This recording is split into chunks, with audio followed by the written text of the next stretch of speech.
Mwigero bwakwa nithirite urina ntuku injega iri Alhamis ya tariki 17 mweri Juju 10 mwaka jongi 2024. Munaniri wetu wa mathithio ni Generals Gataka mbita wa Kabwe Mutharimi kangushugiri nkatho cia mwanya nondu kuthura metha ya Nyambene Ugoro na gutwithia nyumba Nteto ira iri negweta ntere mwanya miangateni ya mugongo jwa Mero na turiambiria gukumenyeria na irani konie egeria ria koberua gitine kwa munini wa rais Rigathi Gachagua na kuringana na katiba injaru ya Kenya ya mwaka jungiriri 2010 kana 2010 kugiturwa igamba na yota ni mwerekera juruti ni katiba A na ikonie igeria koberua gitine kwa munini wa rais Rigathi Gachagua no mwanka athikirwe na nyuma mbaswa ya kagita ira ya umira onarwa na wakili oke Paul Mwite kuria nyumba ya Senate kumwa kanya mwanka kiumia 2010 tuku ye Jumanne speaker wa Senate Amason Kingi na atianiritie Rombare na bunge ya Senate nirigiri kwithira ikiringira kura muswanda juu egeria ya koberua getine kwa munini wa rais Rigathi Gachagua. Senior Counsel Paul Mwite. Your time started running. Mheshimiwa Speaker, may I... Let me just conclude, Senior. Your time started running at the time I requested you to usher in your witness. You indicated that you're getting hold of your witness. We'll give you all the time you need to get hold of your witness, but to let you know that the clock is running and it's running on your client. You can take all the time, but his time is running out. After 2 hours, he's not appeared, the chair will make a ruling. Nikindike. Bauti uge bokwa ni uge bwa ma MCA kana gikundike ma MCA ba county assembly ya Mero baraba shumiretie kuringera ndebe CS wa karibondene Professor Kidore Kindike kuyukia kanya kama munini wa rais Rigathi Gachagua kithira narua Senate kaithira igikira kirore muswanda joko berugitine kwa Gachagua ni ripoti ni mwandiki wetu Nteto Mutugi wa Kiambi. Ngereto ni mutongero wa baraba ingikire mbunge ya kaunti ya Mero Patrick Mutuma mbunge ya kaunti ya Mero na kanywa kamwene baigikite waziri wa karia bwandene Professor Kidore Kindike kwa munini wa rais bati turiaja tuta MCA ba Mero tuwatene tukintu kimwe tukiuga mtura tuko support kwa kwa vice president wa Ruto Kidore Kindike no Kidore Kindike tutegete mantu jonda dimension cionde inyala thirikari ya UDA thithagua antogora endi mono no ropendekeza Kindike lakini atombere kwa lakini ambuga gitare ukinyara Kindike apetere kuthanwa na vice president tuwa batwe na kauli moja mtura to support oyetekia deputy president Professor Kindike Kidore na turi wau batu turantu ba Mount Kenya East turi Mount Kenya East yokora na nontu antu bange ba Kenya ba Mount Kenya West na kabila inge cionthe cia Kenya Kindike bo support kinya batwe ayo muturi yetu kirwa Professor Kindike Kidore naye wetekia deputy president nontu nyawe no kuma Mount Kenya tonete ai national leader atethirita ka advocate Mount ya region 1 region imuntu ena uwezo tukome presidency na akure a symbol of national unity so Kindike but to members of county assembly na to represented and Meru itokoromba president kanya ka deputy president Professor Kidore Kindike naewe no tukona ina uwezo bakombote the president kurante gurwa Kenya kuringana na MCS baba Kindike ni moritingo gikwithira thunduria burabu ithire tubukithirwa magita kwa magita ne bona nite Kindike gitongerekere ministry wa karia bwandene baki muthaitha Ruto gutegera Kindike na ritho ria mwanya kepo zira ithitu cionthe itoneta Kenya kuntu mwanya bana imana Professor Kidore Kindike na hivyo tukwanda kuatania na Kenya turi atongoria rene Meru County tuba support kwa kinya batu tukona Professor Kithure Kindiki noomba kubwa nondo tukona imutongoria ora aombete kwetha na performance kana na track record kengwire drita ina chio ai Minister Interior na drita isafu Kenya bwega na ibo tukona Kenya baina imani batu turi Meru County Assembly turiuga Kithure Kindiki tosha tukiromba president wetu ratwendete mono ratwaringire kura na wingi bunene akonsinde Kithure Kindiki amunengere vice president nontu Kithure ate mwana mugongo kana kiu ate na ukabila Kithure endete antu bonde Kithure imwana mucha Mungu imukiri murungu na imuiti ngugi Kenya yonde itonete ora itete ngugi utwe wethera atathenya na kashifa inyeriko utinya kashifa moto igwa na Kithure Kindiki imuntu clean na ingwitikia agatetheria president wetu korokine bamugwetete ja mutongero tagwatwo na manto ja nkukumoka na kinya wenyange bombesha cia mwingi bakiuga Kindiki niwe mutongero gatetheria ruto ukinyaniria wirane bwa wekere mwingi opinion po ikonania ndiguru yonthe Kenya yonthe ntore kwenda vice president Kindiki enyotega ke utafiti wa uthithitwe manto agwitango ke mawaziri ya thuri Kindiki no ithwa tongeretie gitare yonthe ngugeyo ni kuonekana imto kwenda kila mtu mto tena roko mto tena ofisa ndini utagwatwe ni kashfo to tombo muona nio ko ito kuga batu Meru mtore kuvua vice president wa Ruto ni Kithure Kindiki na batu turatongoria ba Meru tukwata na bangi tumwendozi na tukiromba president kanya kau na munenkere kenda tumba kuona maendeleo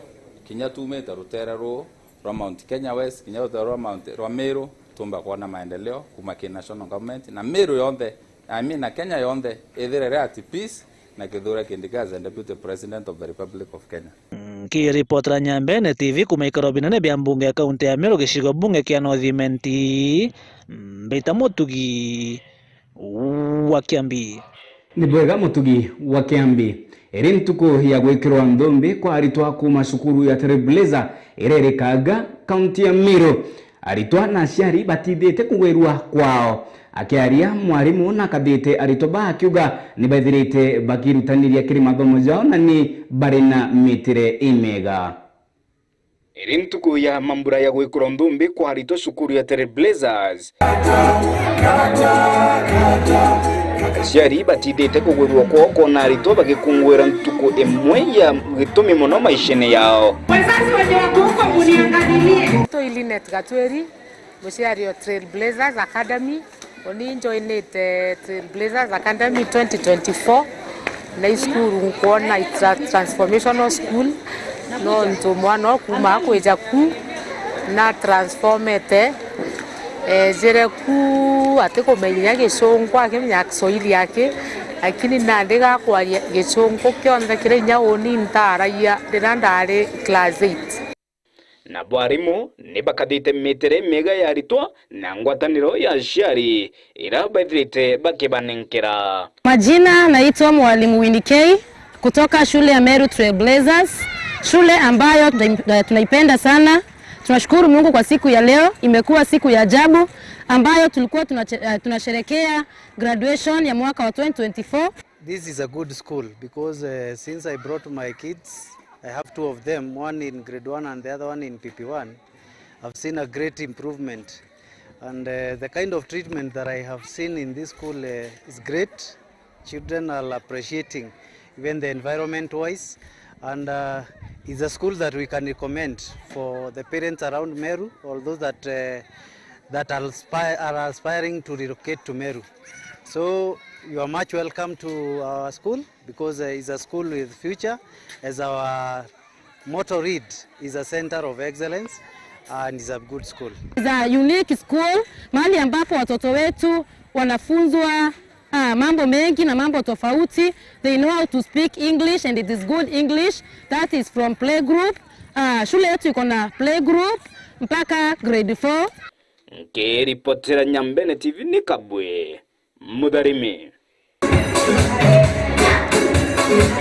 Tugitigana na iru tugarukire nara mwanki jotemete ntamentere shanderone eraire gishugumbungi kia Igembe South na gutiga mushijumo jogitarasara ya kwenkeroki ya milioni ijere intobira bidirete bikiyira mishi eu nande ne bauritie antobawe ndibobwega gushumeria na gubatedia orabatigi batena nguo batena gekorea na batena kiraro ne ripotidwa nini mwandiki wetu wa Nteto kuma merigoneja Igembe Amina Gakenia Wambabu nja emunteresia ntherone wandia kanuni Igembe South netieta la sara ya nkulukio mungana jo ambesa siringi milioni yele kumane na mwanki yura umire na kuethia mutayo yura ya mona nduka store nyumba cia kurara wa mona cia ndethia kuringa na Frederick Kenyua na mwekoro we Karambu Kenyua barani baba umeri ne kare ni ate mwanki yura umire mathaya tha inyanya cia utuko bokira ruare na utemantame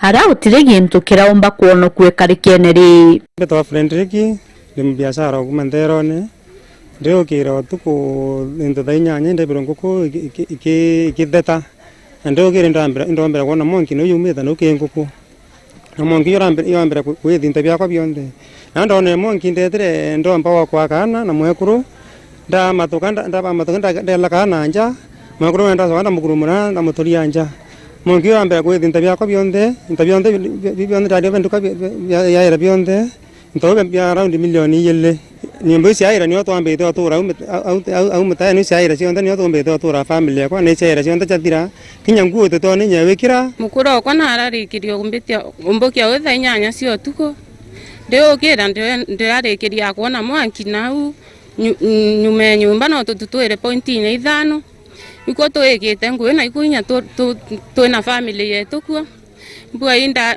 ndarikirio turanja kuwa weta antu barabara ire otokwa mpu bara radio kwa into barabara umbire wokwa lakini amwa wokwa bila bia thukire ibyo bingi kwira MCA wetu mwambi chairman na mbunge wetu John Paul Mwiri bombe otutethe no tukaethira tukasi otethe kinya mbi uci itha twoyete into bitha no tubikurekia na kumarama tutombo biria nombo tomanya twakwa no tubakwethira interview biambi nyinge muno na tutera umbete obiende mbwe so iro twatureribio kuringa na turi barabara etikira na kuyotetheria kuoria mwanki yo bekujira ati barererio ra kumbika kuoria bakia kuona utethio kuma Kirengare ya county ya kuoria mwanki ira yakinyire ndeka inkai kuma ekarikare kwambiria ndawirwembu magena akiwambu wakwa ni okwe au ndature ndombere ndaturanda thira magena na kuambu lakini nathirirwe ni nyekua we nyumba ciake cikuya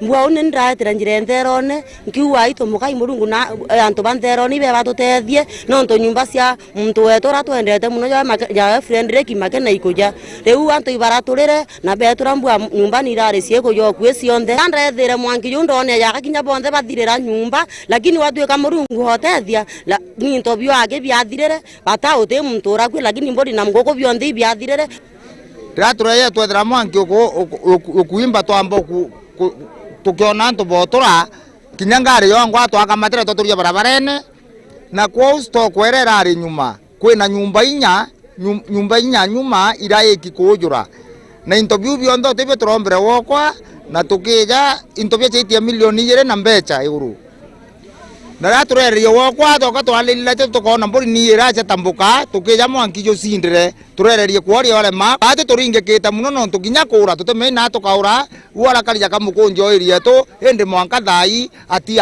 ntu ate kinya ngwe wekera othanya nso tuko turethire mwanki yo kwata nyumba cia nyuma twaria kuora lakini mwanki yo yare ma kumentendeka twaringa thimu ke county to shogira county government of Meru katho muno no to bakwethira twaringire thimu ke firefighters kala ke fire engine barambere ku respond haraka na bakinya haraka batale mere muno na ku kan distance kuma ma ko yai kwa yugire deka 20 bakiya asara yo ndane are iro kareka lakini barayera baba tutethia boya so to bara iboya no to barayera batutethia atongeria baraba thuri na kura o amuna antu bawendi boboya rewi bakoromba wiki otethio kirinja iretiire nkia mukeo nyuma ya utemwa ntamene mwanki na kintu bia mtu biraire into bia ba milioni ile kisto cia iraire na antu akwa no kuraire nya family yake so antu ke nya family yake kaba kora mo kware ba nya bo ngo batona ngucia wikira mwaka thai sofa ni aturi baba ya ngucia wikira tukoromba kire well wishers kana antuba ndipo boya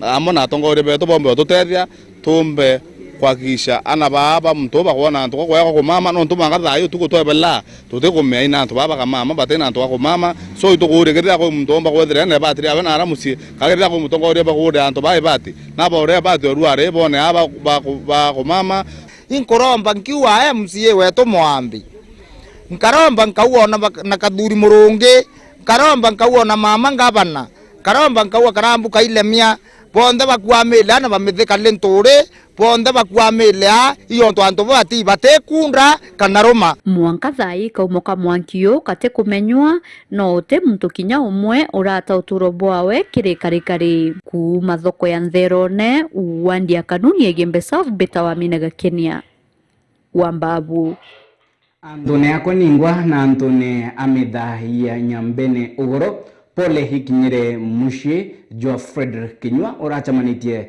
na mutino jwa kuyirwa nyumba ciawe na gutara asara inene tugitingana na iyo tutegere nacio ikonie mandamano ja akari barabatwire akwina sukuru ya Kiobundi ya Karumo Technical Training Institute baraba shumiretie kumeneria ekarikarira nyuma ya gikundi kimwe kia aritoa basukuru kureta mbuto na kutharikira aturi ba na kuinyangia into byao nerugono rudurani mwandiki wetu wa Nteto Mugambi Ntomautambarua akari na aturi barabathio longirite skuru ya Oteana Kiobundi nio ya Karumo kana na Gisomba Karumo Technical Training Institute ruare ne baukirite skuru nontu bowenyangia na bubwitithua na mbere nture ne ibrio uthuku umaramari na unyui bonchobi na bondawa ciemboita na bubwitithitwe na mbere ni aritwa baskuru bara nabo batumite akari baba cia wiru nabo barari nabo na skuru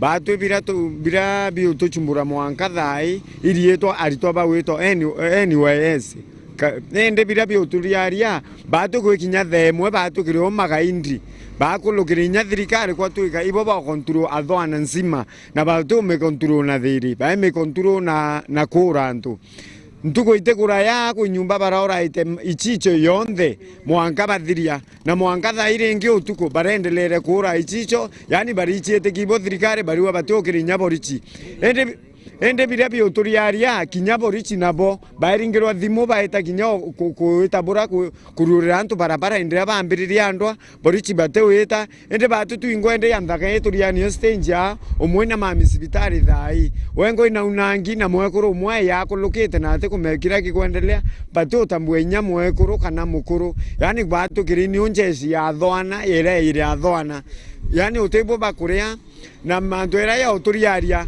barabara inya tukulukite pikipiki kana ngari kulukite bare tabatumete laini wethini antu batano baeta baingite barabara njalu by the one to mere dieto ukabila yantu boba weto NYS injalu tupu na iboba wichiete kia utebo bakuria bare tabakiora dieto mmero ake ombete kuro unika ngamaguru achibitare na mwekuru mwe aomba kuringwa unanjara nende antu baba tina amana batwe bari bata mtobo bikibiki bakaura bonthe bamubamia na inyari toi bakura na raia batu tina there kwe bo ne nyuma ye kundi kimwe kya mwanya ndene skuru kutharikira aturi utuko bawugira ruare no tia baba inge ba tori ba baina ngurario naraba ori mporo kilo manyungu yantiri na siurite mboka rari madhaya tha ithatu ngurigana thayu ndirari ndiko aluka sai ndina ka hoteli ya Karumo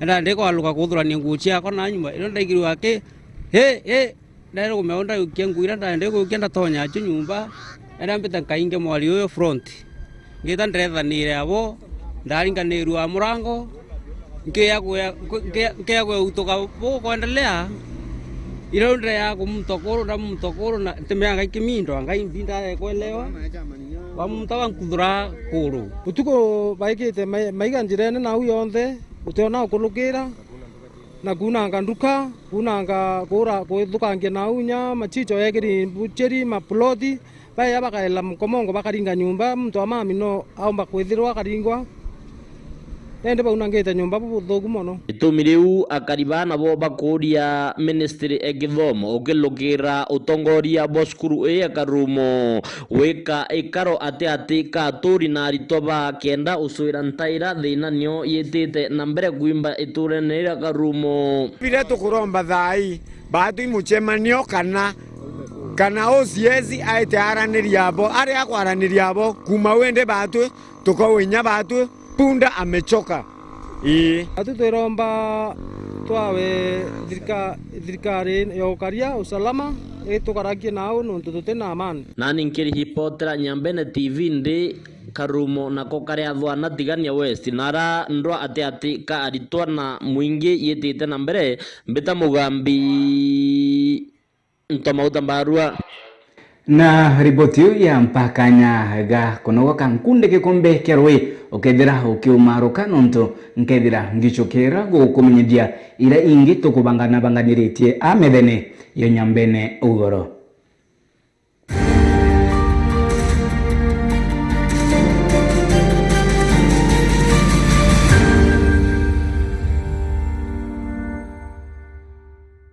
Good Cure and Nutrition Clinic nande mautungata jao ne jaitetie nkathingi bare na machinche kinande che kuthima thina iria iguchumburaga mwiri na ugatiritwa oreo itotiritaga mirimo kathumba tayo diabetes, low libido, high blood pressure, allergies, arthritis, thina cha kiu na mirimo ingi mingi. Ndene ya Good Cure and Nutrition Clinic ukaritanwa manto jegie mirire kenda guchiebania na mirimo kathumba. Dawa chietu ni igana kwa igana natural itena into bingi bya kuongera neto ejanaga ndawa che kuthambia ndamu na gukuthingatira oboega kagita karia ukurigitwa. Araneria na Dr. Mathias uria ni we daktari munene kuma Good Cure and Nutrition Clinic gukurukira namba ya thimo niyo 0722309381 0722309381 turi mutindo jo kangangi Tomboya Street wa Kenyatta ringire thimo na ukathaganwa. Good Cure and Nutrition Clinic ugima bwaku nebuo tonga bwaku.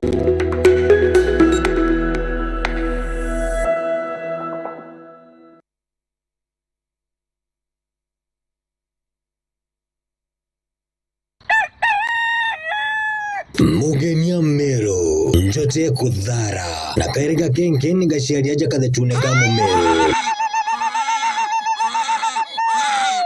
Nyambene TV tukuletete mibango mwangi mibango yo kuthomithia, mibango yo kumenyithia na gutara, mibango yo gukenia na guguchanchamura.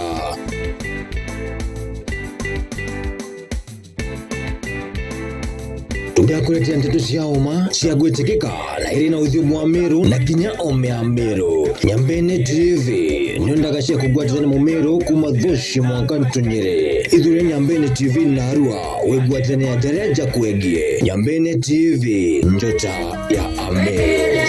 Kayo Nyambene itware turi twekere.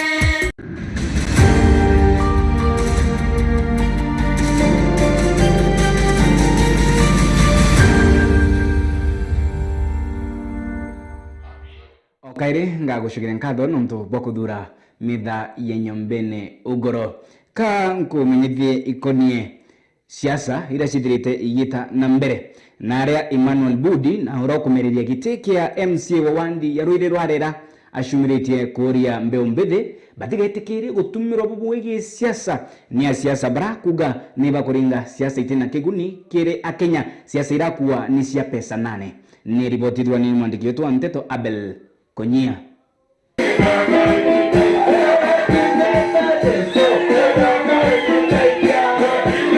Timothy Kithenji na ura kumereria mategete kia seneta kaunti ya Meru mwaka jwa 2027 na meneretie muswanda ura juthite na mbere jwa kuruta munini wa rais Rigathi Gachagua kirigite akiuga bunge batikuruta ngugi cia muringi kura indi ikiri mutongoria wao. Twina kiao kingi muno kiri Kenya nonto wa kwithira our leadership itimbere gwitira our people work. They are not ready to work for us.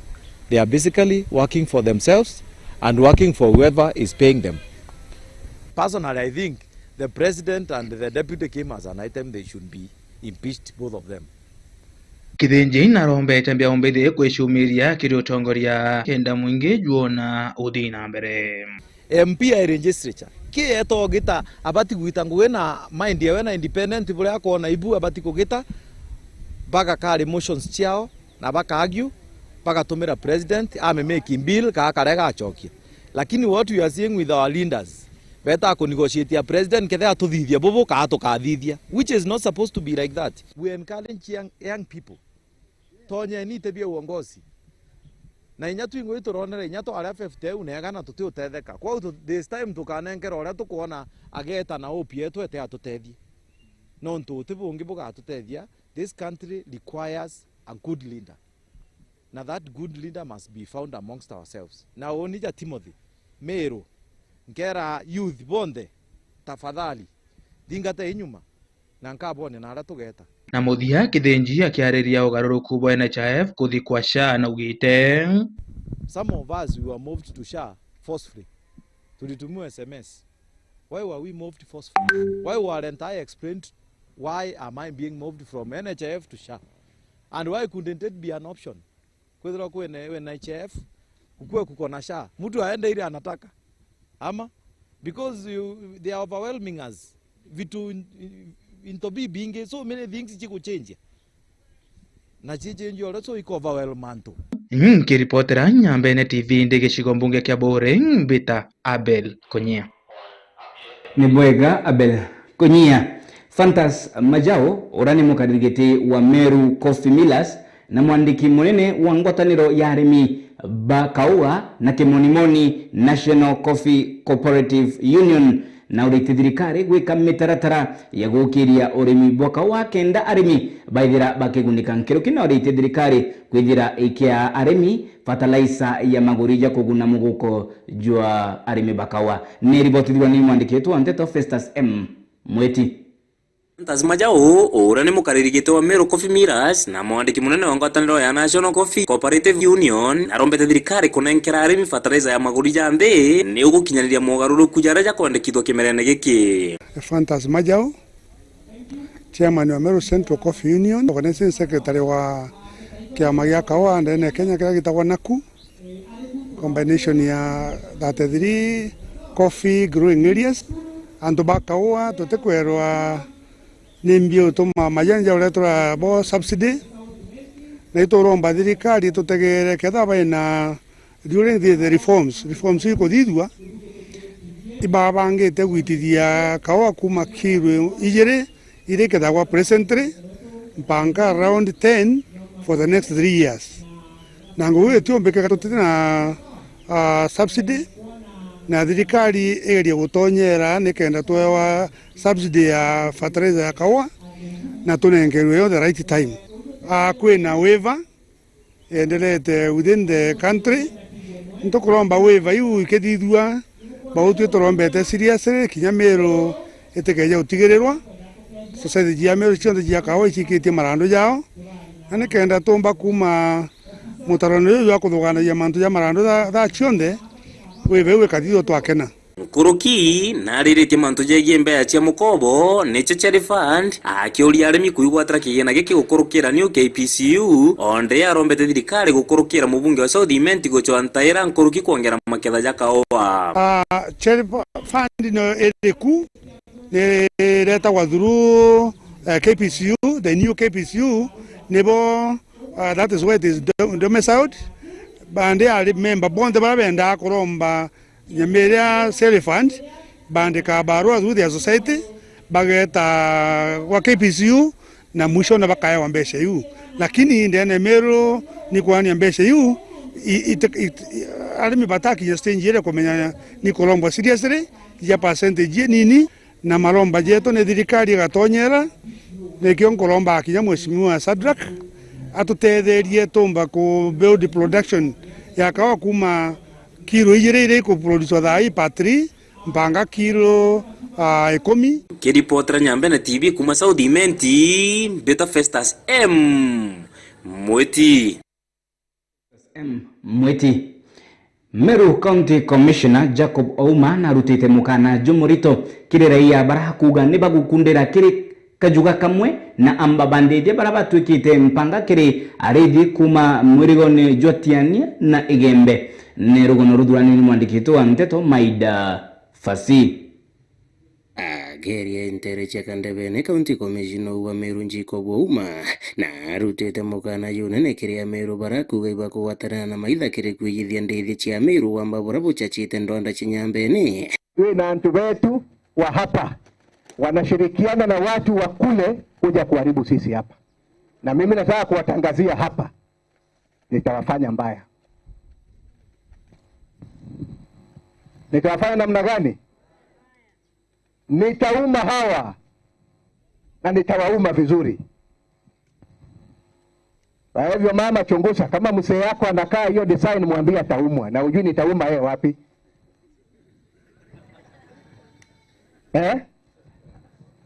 Ujui nitauma wapi? Waambie waachane na hiyo maneno. Tuko na wevi wanajifanya hapa ni wetu, wanawasiliana kule. Iko watu ambao ng'ombe zingine zinaibiwa na zao hazigudi, kwa sababu wao ndio wanashirikiana kule, wanasema ng'ombe ya Ntomwentantu iko mahali fulani, kwenda chukua. Alafu ikienda yeye kuna vile tutapambana na wewe.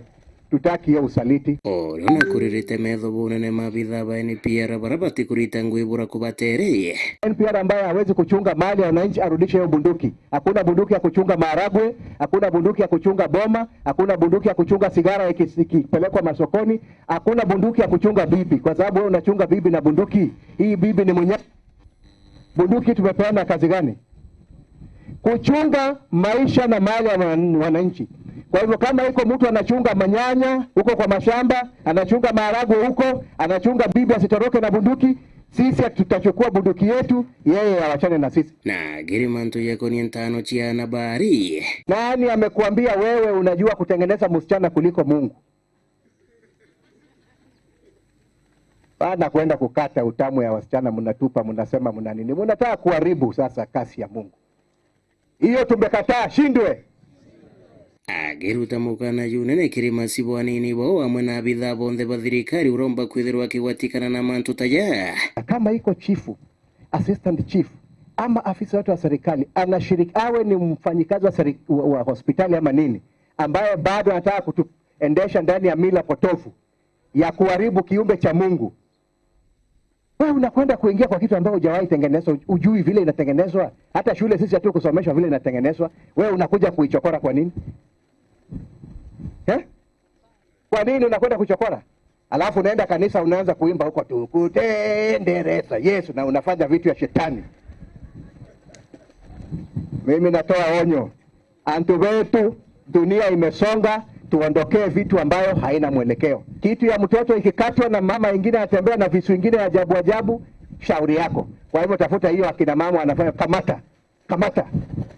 We will not entertain that type of culture which is outdated katika Meru County. Na hiyo mjue ya kwamba tutapambana. Tukipambana na wesi ya ng'ombe na vitu vingine, hiyo pia tutapambana nayo. Tunataka mtu awe mtu kamili, awe sawasawa, utamu ile Mungu alimpatia yeye akae nayo, mtu asikuje kuharibu. Kumatiania Beta Maida Fasi. Nibwega Mainda Fasi. Bishop Daniel Mutheni urani mukaririgite kana mutongeria wa kanisa ya Korino county ya Meru na shumiritie kumeneria barakuwa ne aunjia bakwendia maromba akiuria ni uthumba ni ukora kana ni biashara. Ni riboti tudurani mwandiki wetu wa Nteto Murithi Waba.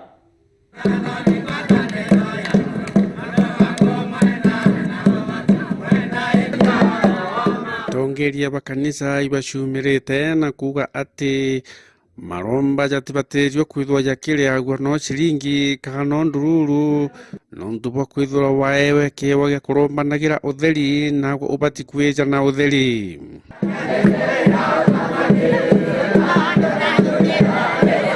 Kwene rero binge muno biumirete biorongo pira biote bigacia antu bibete ciembesa kwa bama baweta baeto ng'ombe kwe bange baweta baeto mburi na irorie biu biurete ntore binge muno Nkobwera Kristo ba Murungu ndiarerekere iroria biu biorongo nuntu bio yoreta ko nderwe Murungu birio bikemenya yonto bietetie mbesa kinya twate euro bakamba no manya baita mwankino Kenya na Kenya kwa urekiroria omenya watia mbesa watia mtu wa Murungu mbesa na thina ria itarondo kemenya waita mwankino Kenya na Kenya akiaria kanisene ya Jerusalemu ile ndene ya mwaneka ile arombaneli nere enairoria bya Murungu bya birombanaira na antu bakabua ni baugite ati maromba jabati kwejana kwa utheri utilitite kinya nombi aya gani kutubui muntu kutwekani na kuromberwa na yetu mbesa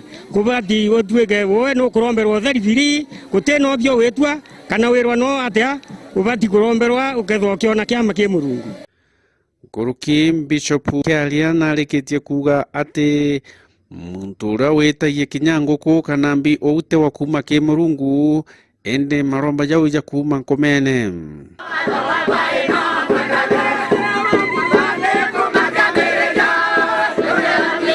Nkobwera yeto na Yesu baita mwankine okala no eti muntu mbese onto kuna ko muntu na sindano sira kun muntu na sira tengo yororia eudi ngo ya tala ngo ban ba mandaitari nani mandaitari ya na kanya kau kuba to toromba na irotheri ni kiama kamuru kiora na sia ni waba muru bora na sia ende manta ko thithia kinyata ke no muntu ora kumunta muntu sina tengo ya kiroria kuni ko kani roria yeto na Yesu ni ba onoke bebele mwankine ya wa ayo yo nkoma yo sunani na yo rongo na yo kaania ute muntu amurugo kaana sia uto sunana no to rongo ha kwoni ko bakani korongwa no sunana na kuia uteke zimiga mbese sia kororia ole botere aswa na bote mbese siti tawa nko bakani kororia bebele mwankine nko bakani korongwa ba noke ba menyengai ligero iti Murungu ere yama Nandea Kristo nabo baumerete na kuga kinyabo ibete twinto mwanya ke maromba yange mwanya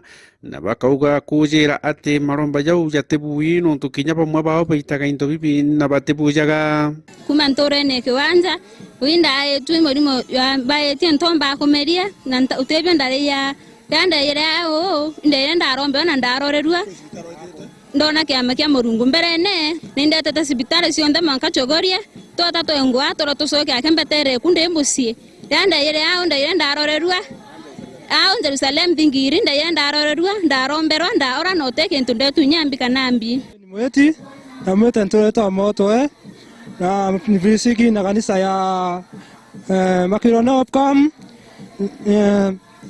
ne kwaswa na ndatu ngoromba uganisha na ntikuora na ndeko ya thingiri ni onda ore na ndona njara mwathani na munde yo shogen kadho na linda ore pio na ngo na ende kango eto shogen kadho Murithi wa banki ripotera Nyambene TV ku maya mirigone ya igembe mawa na riboti ya murithi wa baya tukinyidia mudia yu ayarato kubanganirite akirimeda ya Nyambene Ugoro monaniria wetu wa mathidio ni Generals Gataka mbetawa kabwe mutharimi ngucukiri nkatho na ntuba kuthura metha ya Nteto na gutwethia nyumba ya Nteto ira iri negweta ntere mwenye maturene mengatene ya mugongo jwa Meru ndawikia emwe kwa emwe nyumba ya Senate kana mbunge ya Senate mujie munene jo Nairobi naria muswanda jora jwetete na mbere ni igeriera kwa birwa gitine kwa munene wa rais Rigathi Gachagua kana Gachagua gikarangone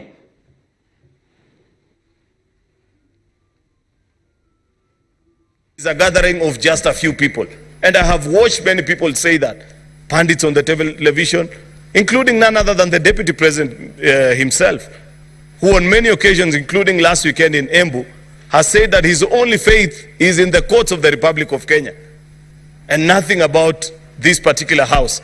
Mr. Speaker, perhaps it will be important for somebody to remind him, what is the history of Parliament?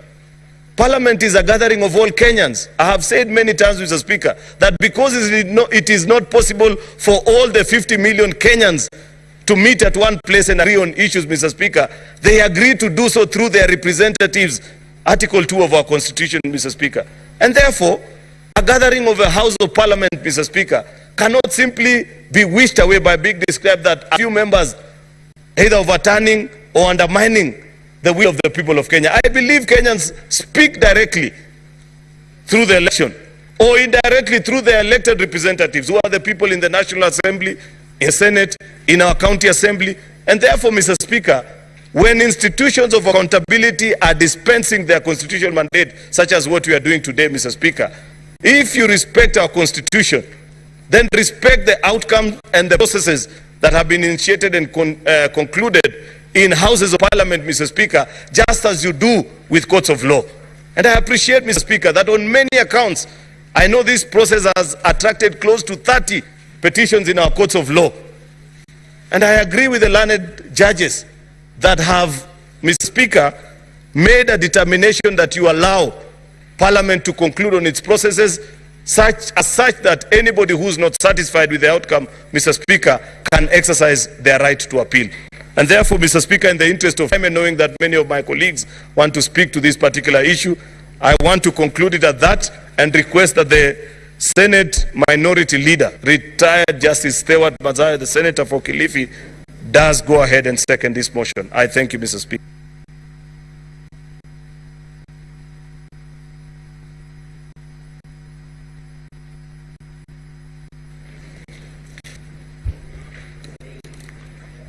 Asante Bwana Spika. Bwana Spika, kwanza nataka kuunga mkono hoja ambayo inahusikana na ile kesi ambayo iko hapa ya kuweza kumngatua kwenye mamlaka naibu wa rais. Bwana Spika, katika kanuni zetu za kudumu kipengele cha 145 kinasimulia ama kinaongea juu ya vile rais ama naibu wa rais anaweza kuondolewa katika mamlaka. Bwana Spika, kitu cha kwanza ni kwamba katika mashtaka haya yote yaliyoko mbele yetu, ukosefu wa nidhamu au heshima kwa Wakenya. Bwana Spika, ni jambo la kusikitisha kuona ya kwamba mtu kama naibu wa rais anaweza kusema Kenya ni kampuni, na kwamba Kenya pia vile vile iko na zile wanaita nafikiri zabuni amani shares, na kwamba ikiwa wewe hukuweza kufanya kitendo kama hicho alichokuwa wakitaka wao cha kupiga kura, basi wewe utangojea sana ili uweze kupata maendeleo. Bwana Spika, tukiangalia zaidi tunaona ya kwamba mtu akiwa naibu wa rais, yeye anakuwa kiungo muhimu sana cha kuweza kuunganisha taifa. Sasa wewe ukiwa kama naibu wa rais na umechaguliwa, kazi yako wewe waliokupigia kura ambao hawakukupigia kura, wewe maendeleo ni lazima fike kwenye mashinani ya kote nchini. Na wewe ni ndugu, ni baba, ni babu, ni mzee wa nchi hii. Kila mahali unapokwenda unatakana kuheshimika katika nchi yetu. Lakini jambo la kusikitisha ni kwamba, na sio mara moja, sio mara mbili, pengine ambapo pengine ulimi uliteleza, lakini ilikuwa ni kila siku mahali popote anapokwenda katika hii miaka miwili ambayo tumekuwa nayo katika uongozi wa Kenya Kwanza. Yeye akiwa kama naibu wa rais amekuwa anahubiri, hata amekwenda maeneo ya ndugu yangu, na mimi namjua huyu ni Mkenya kabisa, ndugu yangu Chergei, akatamka tena maneno kama hayo mwisho. Na sisi tunasema kwamba maneno ya kuweza kutenganisha Wakenya ama kuwapatia kwamba sisi tumepata, kwa hiyo kule wale wengine watabaki. Nchi ya Kenya ni nchi moja, na kama kulipa ushuru, kila mtu analipa ushuru. Pia sisi kama watu tunaotoka pande za pwani, pande za Kisumu, pande za Western, pande za kila mahali katika Kenya, watu wote wanalipa ushuru. Kwa hiyo nafikiri kwa maoni yangu ni jambo la kusikitisha kuona ya kwamba naibu wa rais anaweza kutamka vile aliweza kutamka ya kwamba Kenya ni kampuni na lazima uwe na zabuni ya kutosha ili uweze kupata maendeleo. Bwana Spika, Vile vile mimi nitaongea kwa upande ule ninaotoka wa Kilifi, mahali panaitwa Vipingo, mahali ambapo yeye ana hoteli ya familia. Manake hoteli ilikuwa ya ndugu yake, lakini hatimaye yeye akaweza kuichukua ile hoteli. Sita ya kwa upande ule wa mwingine wa kwamba pengine ilikuwa ya nani, lakini ilikuwa ya hiyo familia. Kitu cha kusikitisha ni kimoja tu, katika maendeleo yale ambayo tunahitaji sana ndani ya Kilifi ni barabara, na mojawapo ambao sisi tulikuwa tunalalamika zaidi upande ule ni kwamba barabara iligeuzwa na ikatoka barabara ya kutoka Mombasa mpaka Malindi, katikati ikageuzwa na ikaenda ndani mpaka kwa hoteli ile inaitwa Vipingo Resort Limited or something like that, ikaenda mpaka kule. Hiyo ni mali ambayo ingekuwa ilifundisha zaidi watu wa Kilifi, hususan kwenye wakulima na wafanyabiashara na wananchi kama kawaida kupata maendeleo ya kuona barabara hizo, lakini yeye akaigeuza na ikaenda kwake. Mimi mwenyewe nilipata nafasi ya kwenda huko. Bwana Spika, utaona kwamba barabara inahepa Mikanju, inahepa mpaka Miembe ikienda kwenye hiyo hoteli, ambapo sio jinsia ya vile barabara huwa zinatengenezwa. Bwana Spika, hapo tukaona kwamba ni kiukaji wa nidhamu. Bwana Spika, vile vile ningependa kusema kwamba sisi sote ni watu ambao tunaamini kwamba kunaye Mungu,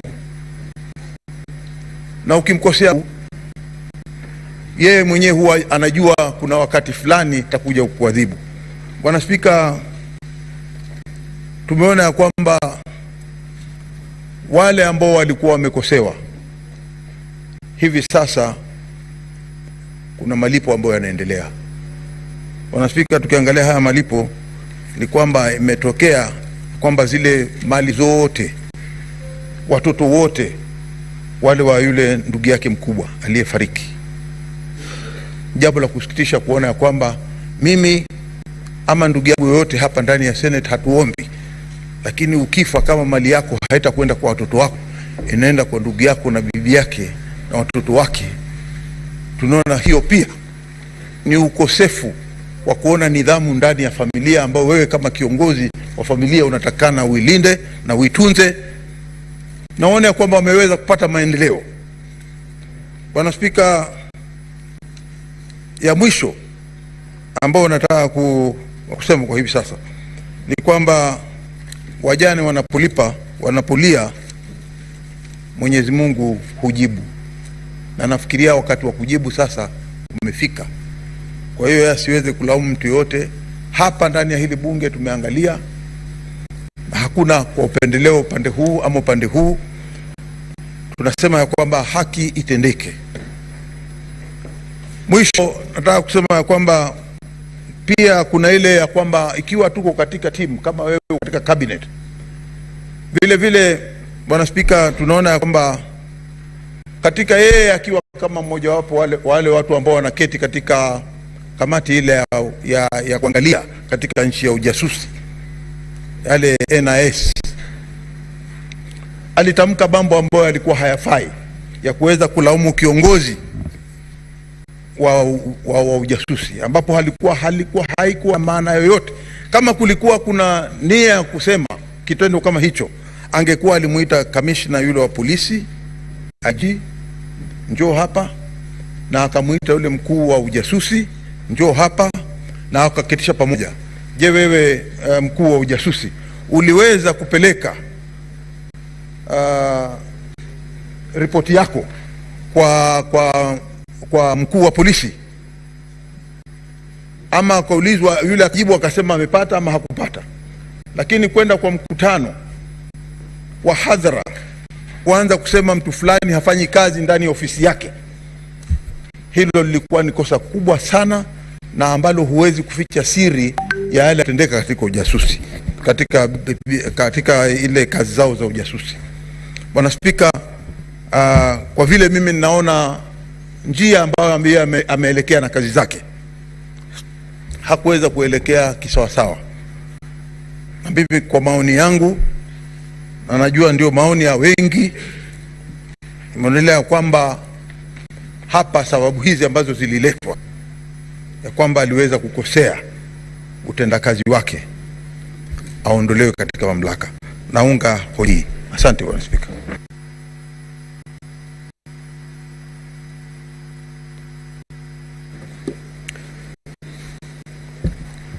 Honorable Senators, I now propose the question.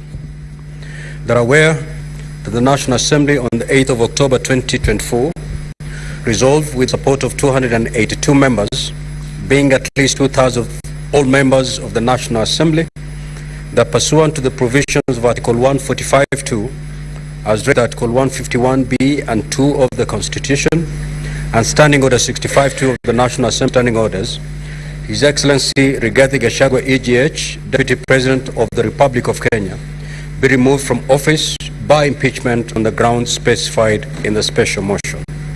Whereas by a letter reference NA/DLP/TBO/MTS/2024 into brackets 25, dated the 8th of October 2024, and received in the office of the Speaker of the Senate on the 9th of October 2024, and the Speaker of the National Assembly informed the Speaker of the Senate of the approval of the special motion by the National Assembly, and forwarded to the Speaker of the Senate documents in evidence of the proceedings of the National Assembly.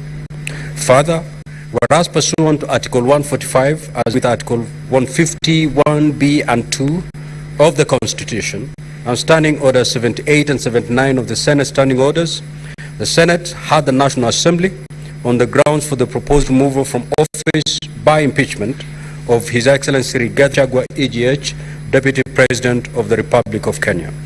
And further, as pursuant to Article 145, as read with Article 151(e) and 2 of the Constitution, and Standing Orders 78 and 79 of the Standing Orders, the Senate also had His Excellency Rigathi Gachagua EGH, Deputy President of the Republic of Kenya, on the grounds of his proposed removal from office by impeachment on the Deputy President of the Republic of Kenya. Now, therefore, pursuant to Article 145, as read with Article 151(b) and 2 of the Constitution, and Standing Orders 78 and 79 of the Senate Standing Orders, the Senate resolves to remove from office by impeachment His Excellency Rigathi Gachagua EGH, Deputy President of the Republic of Kenya, on the following grounds. 1. Gross violation of Articles 10, 2A, B, and C, 27(4), 731A, and 2B, 751C, and 129(2) of the Constitution, Article 147(1), as read together with Article 131(2)C and D of the Constitution. 2. Gross violation of Articles 147(1) and 152(1) of the Constitution by undermining the President and the Cabinet and the effective discharge of the national government's executive mandates. 3. Gross violation of Articles 6(2), 10, 2A, 174, 186(1), 189(1), and 4th schedule to the Constitution by undermining devolution. Gross violation of Article 60, 161 of the Constitution of the institutional and decisional independence of judges. 5. Gross violation of Articles 3(1) and 148(5)(a) of the Constitution on the fidelity to the oath of office and allegiance. Number 6. Serious reasons to believe that His Excellency the Deputy President has committed crimes under Sections 13(1)(a) and 62 of the National Cohesion and Integration Act. Number 7. Serious reason to believe that His Excellency the Deputy President has committed gross economic crimes under Section 45(1), 46, 47(a), 3 and 48(1) of the Anti-Corruption and Economic Crimes Act and Sections 2, 3, 4 and 7 of the Proceeds of Crime and Anti-Money Laundering Act. Number 8, serious reason to believe that His Excellency the Deputy President has committed crimes by continuously misleading members of the public through false, malicious, divisive and insightful remarks that are contrary to the provisions of Section 132 of the Penal Code and Section 29 of the Leadership and Integrity Act. Number 9, gross misconduct that is incompatible with the high calling and dignified status of the office of the Deputy President and a member of the Cabinet and the National Security Council. His Excellency the Deputy President has publicly attacked and undermined the work of the National Security Intelligence Service and its officers. Number 10, gross misconduct by openly or publicly insubordinating the President, who is the head of state and government. And number 11, gross misconduct by persistently bullying state and public officers. Now, honorable senators, the floor is open to debate. The Honorable Senator Senator Samson Cheranke. As we have already agreed, you have a maximum of 5 minutes. You need not take the maximum 5 minutes. Thank you, Mr. Speaker. I want to say from the onset, this is very momentous. This is the true test of Constitution 2010, because in history we are used to impeaching governors, not the Deputy President, Mr. Speaker, sir. On this process that has ongoing, Mr. Speaker, although as I begin, I want to wish my brother and friend Rigathi Gachagua a quick recovery after that unfortunate incident. Mr. Speaker, the process largely has gone on well until the adherence of Article 50, Mr. Speaker, where we have not succeeded in giving fair hearing to Deputy President, Mr. Speaker. The reading of Article 145, and I want to bring to the attention, 4, does not specify the timeline on which the Deputy President removal can be listened. It is only by the special committee that it provides for 10 days. So, Mr. Speaker, that was very unfortunate, Mr. Speaker, in the principle that justice should not only be done, but to be seen to be done, Mr. Speaker. Many Kenyans are asking questions, Mr. Speaker, what really happened? Number 3, Mr. Speaker, in observation, we didn't even allow state officers, a full-time governor, Mr. Speaker, to participate. This matter was decided in Constitutional Petition 204 of 2019, where state officers were barred by Justice Eric Ogola, Mr. Speaker. When you look at the issues, Mr. Speaker, because of limitation of time, on various grounds, like, for example, on the grounds for renovation of the office of the Deputy President, the funds were appropriated by the National Assembly. Yet the same National Assembly is accusing the Deputy President, who is not even an accountant. The accountant is a different person, Mr. Speaker. Even on the KEMSA issue, on the bully, in the grounds that they have been set, Mr. Speaker, they are saying that the Deputy President bullied KEMSA, Mr. Speaker, but there is no proof that that tender was awarded to the specified companies that were provided, Mr. Speaker. On even the aspect of devolution, the chairperson of intergovernmental IBEC is the Deputy President of the Republic of Kenya, Mr. Speaker. It is unfortunate that we are coming to circumvent the same law and accuse the Deputy President of undermining devolution, Mr. Speaker. Even on Kambini Vipingo road, Mr. Speaker, no one adduced the evidence that this road is either public or private, Mr. Speaker. Mr. Speaker, on the aspect, even on unexplained wealth, Mr. Speaker, you saw the mover did not give us a wealth declaration form from EACC to show us unexplained wealth of Deputy President, 5.2 billion, Mr. Speaker. So, Mr. Speaker, the grounds that have been adduced before the House stands on the quicksand, Mr. Speaker. And if you realize, on the 11 grounds, the mover was on a fishing expedition, Mr. Speaker. And therefore, I don't know, because they say, Speaker, even when you read, I know impeachment proceedings, either political, because it is impeachable, because they are neither high crimes, criminal, but based on the test of probabilities, Mr. Speaker. Mr. Speaker, and therefore, even when you look at many other aspects, Mr. Speaker, I want to challenge members, even as we go and vote, Mr. Speaker. If you see, as Francis Mboga, the plate was written in 1976, Mr. Speaker. They say, Mr. Speaker, if the madness of the nation disturbs a solitary mind, Mr. Speaker, it is not enough to say that man is mad, Mr. Speaker. Where we are at crossroads as a country, Mr. Speaker, whatever the outcome today, this country must move on, Mr. Speaker. We must proceed, Mr. Speaker.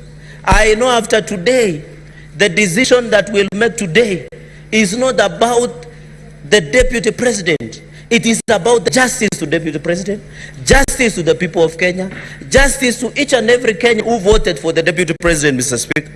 And I want to finish by reading the book of Zechariah, chapter 8, verse 16, Mr. Speaker. I am preaching today, Mr. Speaker. And may it get to the souls, Mr. Speaker. Amen. Zechariah, Mr. Speaker, 8, verse 16. And even Clan Washington, Mr. Speaker, and Morgan Heritage in Reggae, they say a man is not guilty until it is accused of being. Mr. Speaker, in Zechariah verse 16, these are things that you are to do. Speak truth to each other and render true and sound judgment in courts.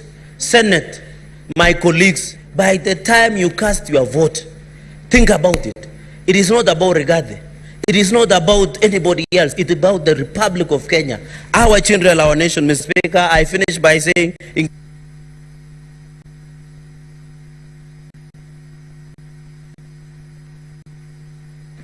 Senator Enoch.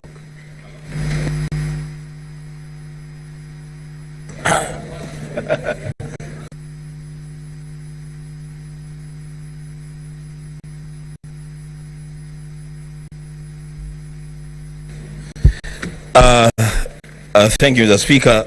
Mr. Speaker,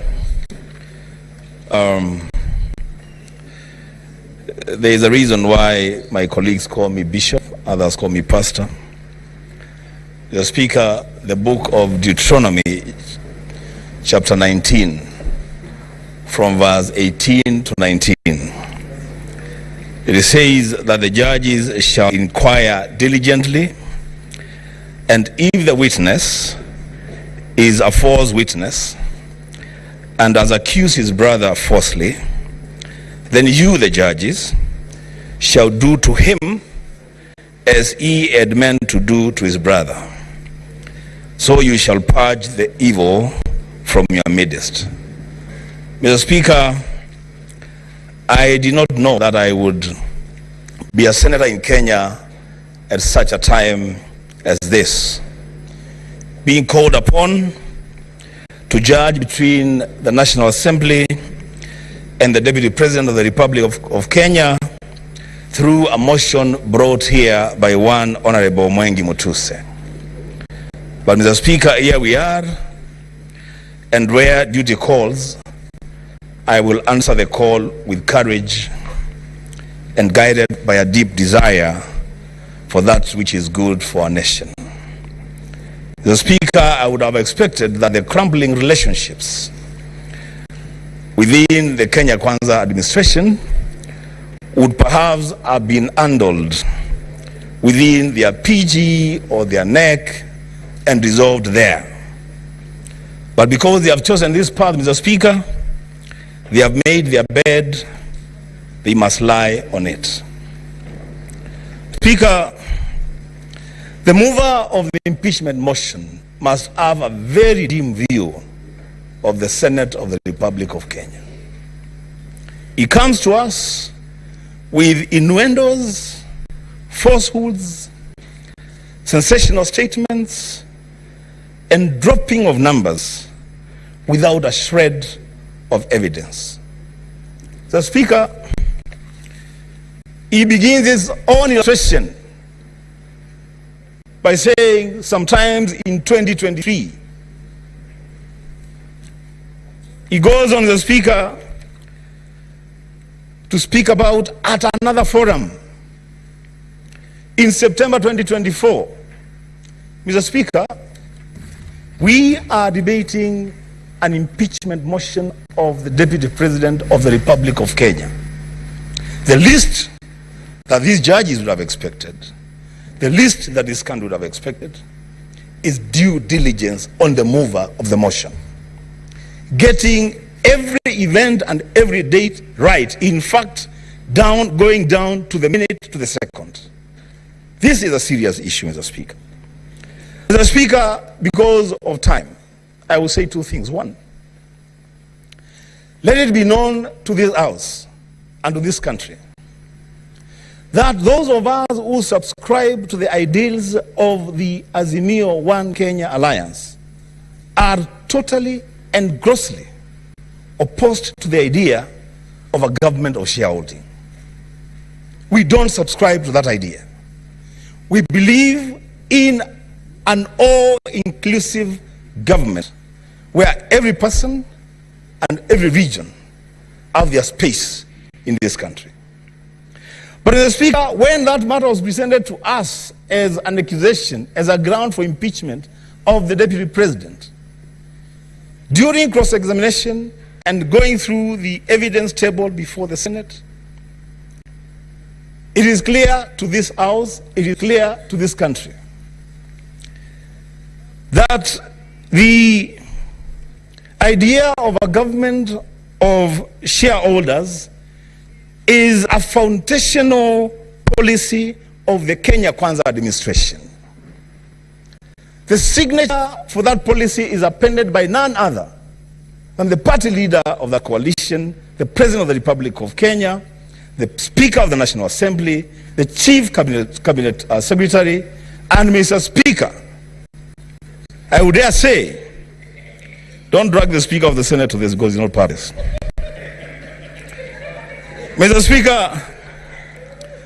Speaker, you cannot punish the Deputy President, the people assistant to the President, for undertaking the role of being the assistant to the President. He is just expounding on a policy that his boss has signed and made public.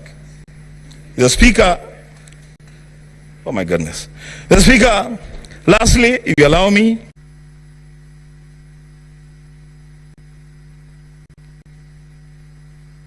Senator Nteto.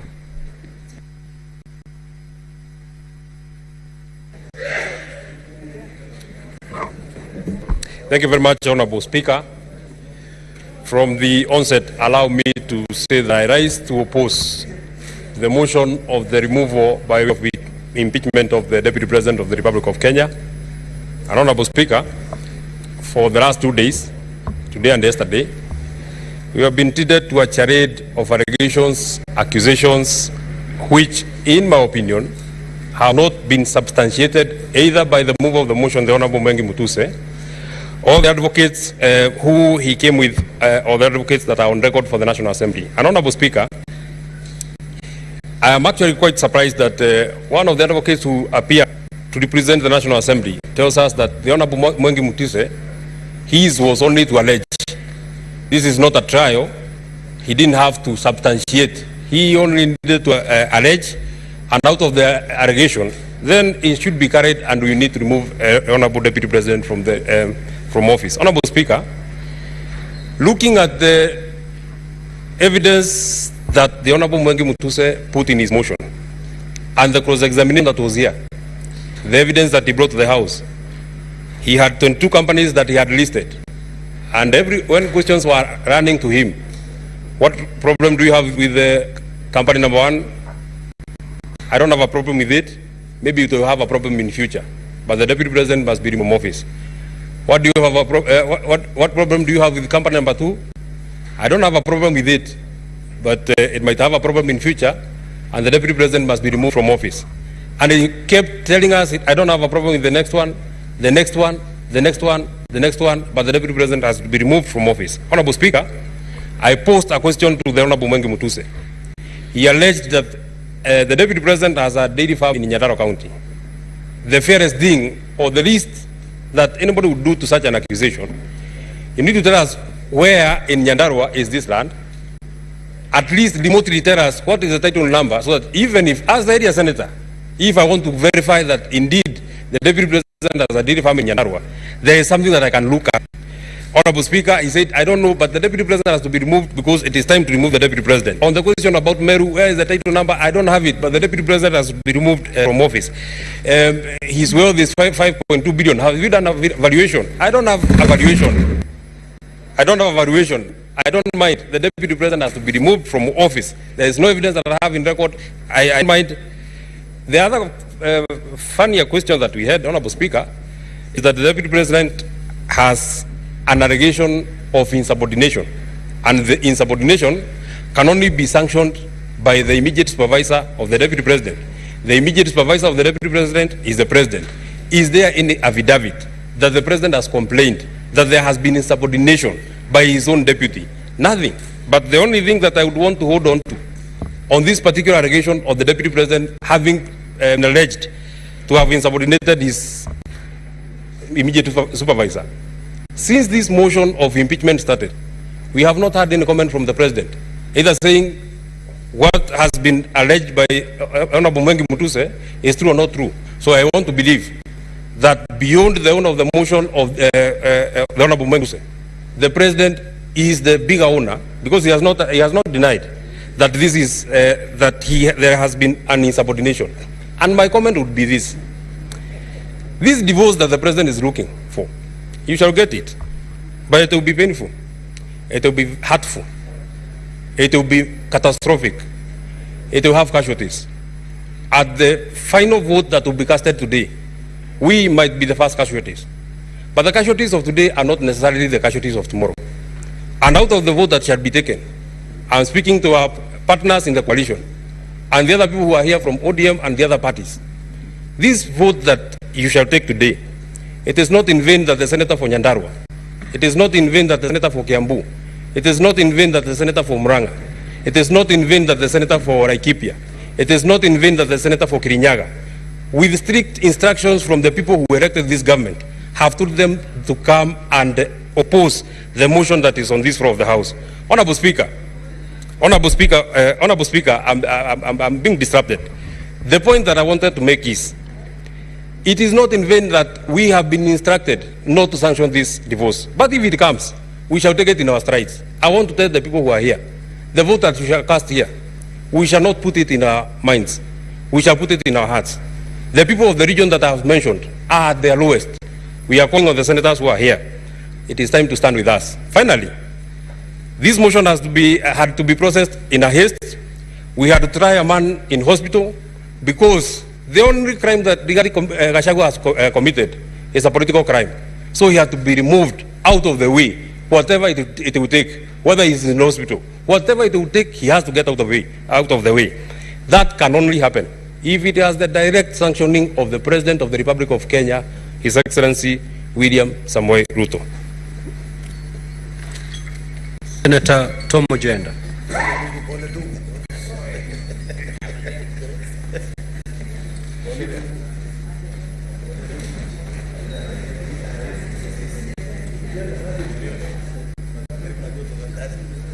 Honorable Speaker, it is with a heavy heart that I stand in Senate today to comment on the motion and the 11 charges that have been preferred against the Deputy President, His Excellency Rigathi Gachagua.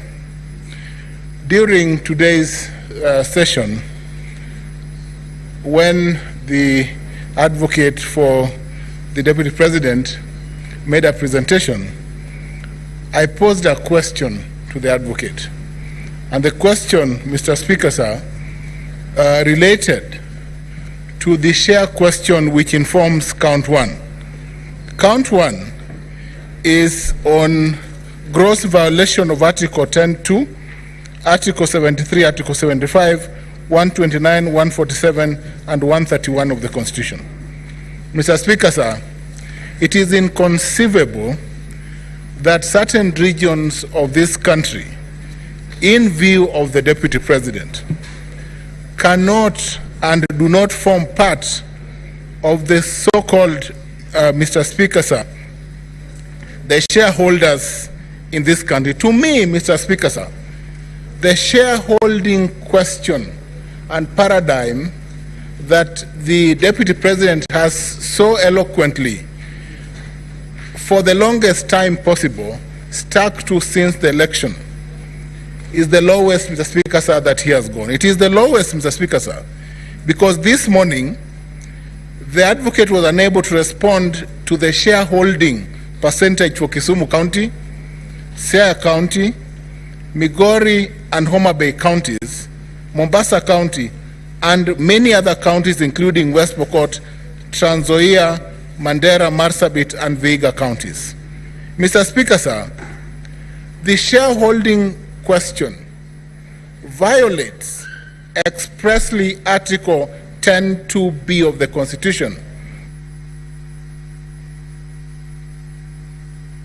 Senator Tabitha Karanja.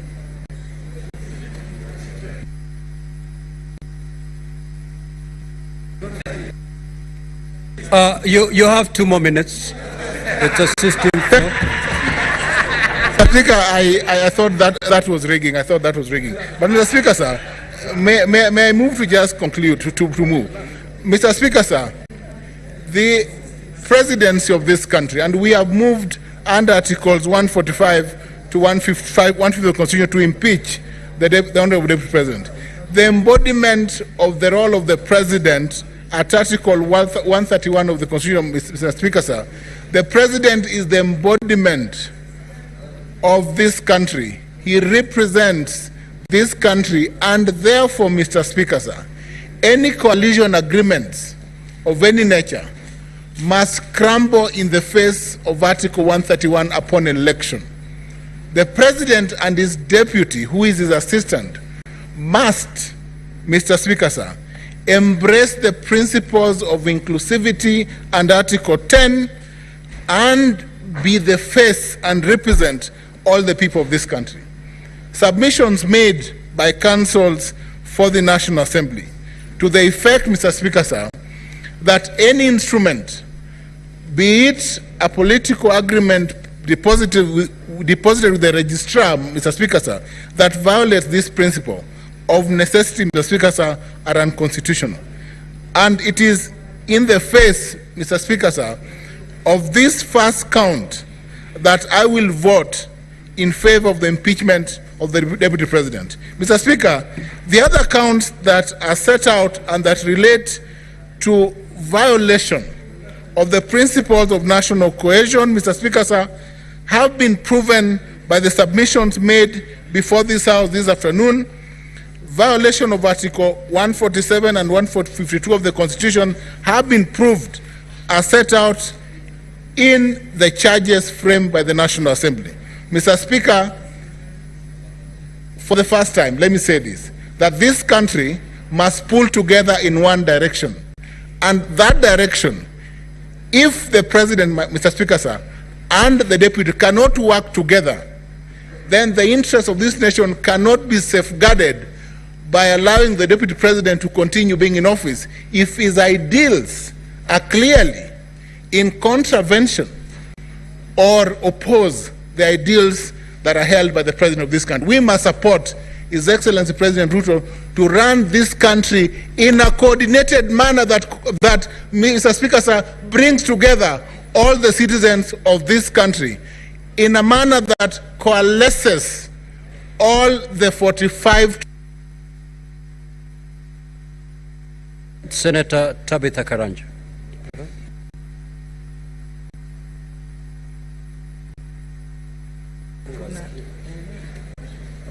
Thank you, Mr. Speaker, sir, for also giving me this opportunity.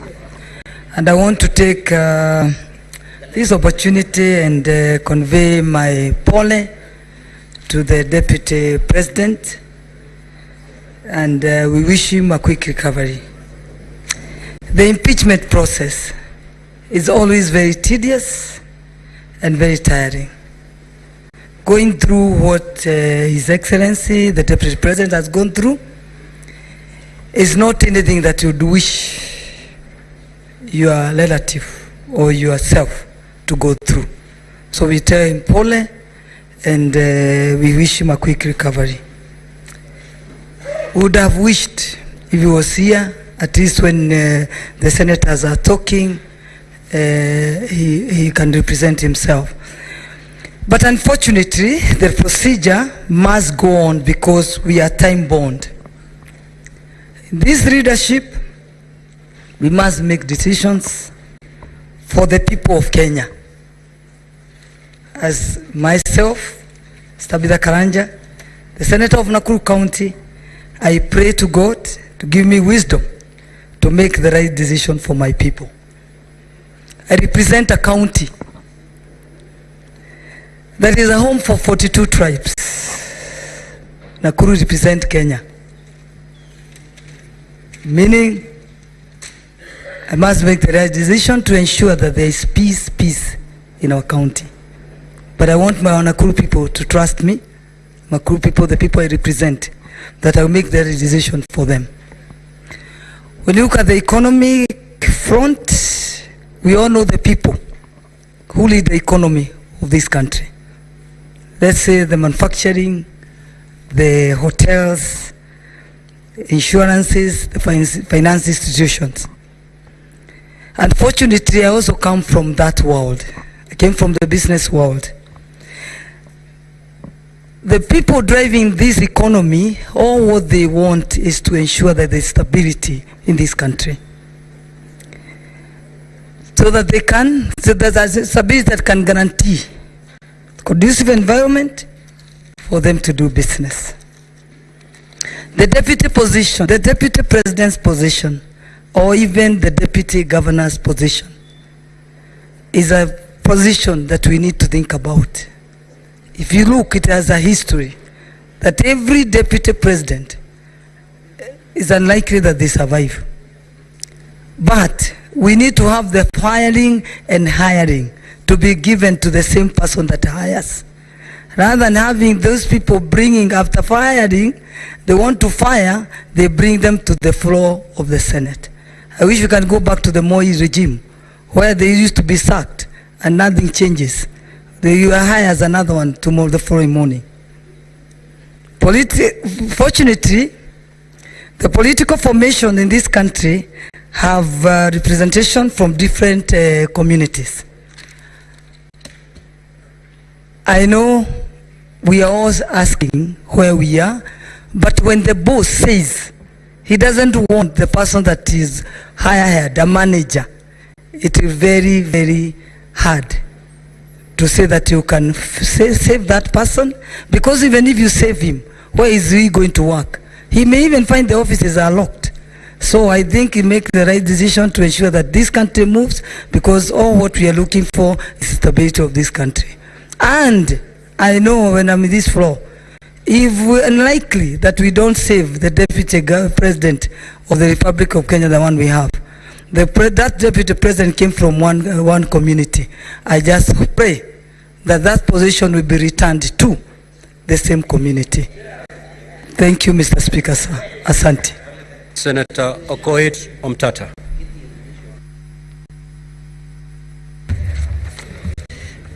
Thank you, Mr. Speaker. I stand here not to defend a good man. It's not important whether His Excellency the DP is a good man or a bad man. I stand here to defend the oath of office that I took to defend the Constitution of Kenya. And that includes giving the devil his due. When the people of Kenya, during public participation, were screaming Kufa Makanga, Kufa Ndereba, they were opposing selective prosecution. They said if Parliament has held people accountable, it should not be selective. And I stand here to look at whether this House has complied with the Constitution. Article 150, Clause 2, on the removal of the Deputy President. The grounds for impeachment are set out in Article 145. And pursuant to Article 145, it is purely a political process, but bound by law, especially Article 25, Clause C, which requires that somebody is given a fair hearing. So the removal of the president by impeachment on any ground under Article 145 is a grave matter that involves overturning the sovereign will of the people as expressed in a democratic election.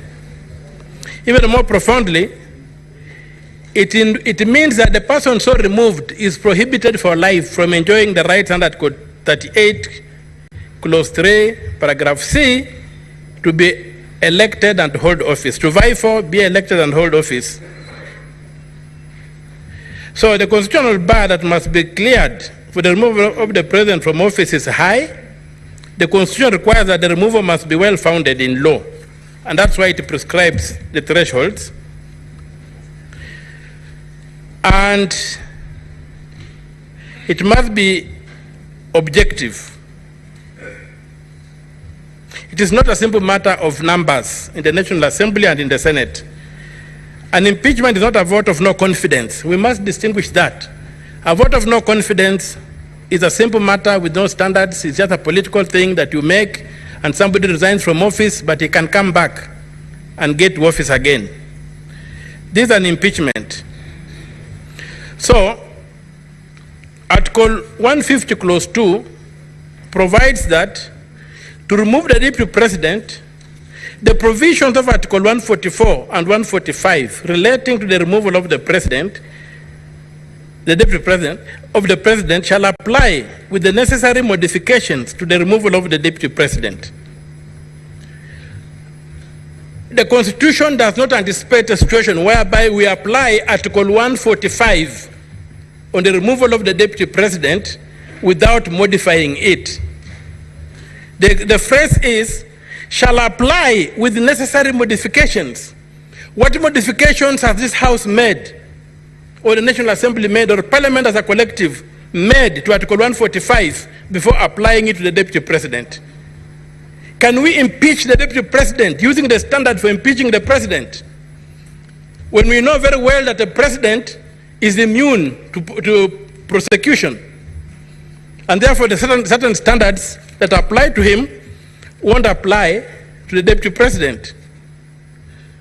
So given that the Deputy President has not enjoyed those immunities, how are we protecting him? How are we ensuring that this process is constitutional? It's my submission there's a total failure on Parliament to have proceeded to impeach the Deputy President without making the necessary modifications to Article 145. And we have seen the potholes we have fallen into. It's okay for the President because the President is immune from judicial processes. But is it okay that the Deputy President should be prosecuted using the same standard used for the President? And in the drafters of the Constitution, Senator Ali Roba. Thank you very much, Mr. Speaker. I'd like to time so that I don't lose my apologies. Thank you very much, Mr. Speaker. Yesterday, the Council for the Deputy President had really spent a lot of time in trying to bring out non-issues, leaving out the critical substance of the case against the Deputy President. And as I was seated here, I was honestly hoping I'll get an opportunity to get some clarification from the Deputy President. And unfortunately, that never happened. But since we are here and the public are watching, there are issues that need to be responded to. On the issue of serious allegation that is to do with the proceeds of crime and anti-money laundering, in the affidavit of the President, the Deputy President himself acknowledged that Christo Company belongs to him. And he also further acknowledged that he has transferred Christo Company to his sons. And he went further to acknowledge in his own sworn affidavit that he has borrowed 600 million shilling in order to purchase Outspan Hotel from Amadeus. But in the evidence that is filed, that is before us, he only provided a letter of offer from a bank and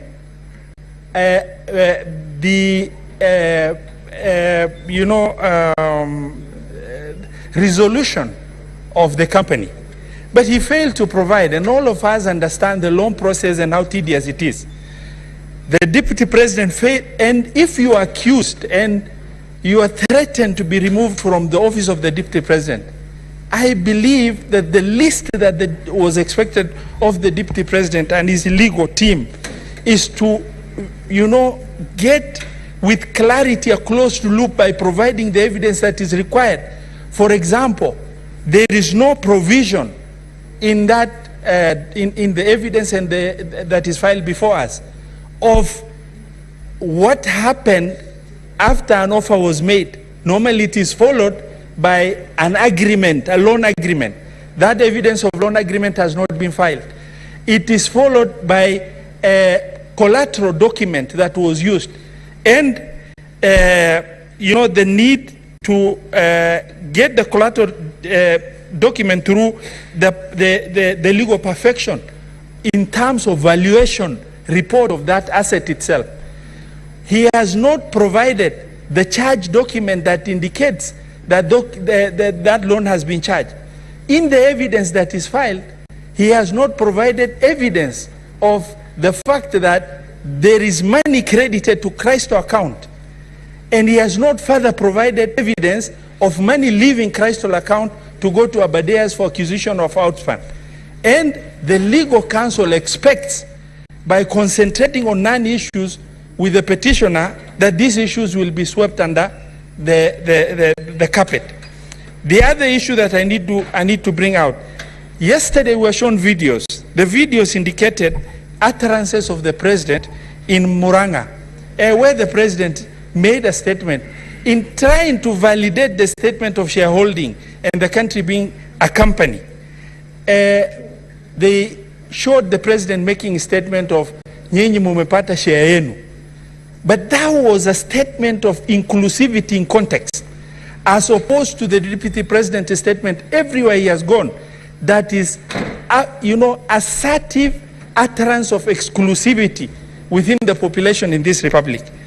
Mr. Speaker, sir, Article 145 of the Constitution and 146 2A indicates that should the unforeseen eventuality happens, where the president ceases to be, God forbid, the deputy president takes over to finish the term of that presidency.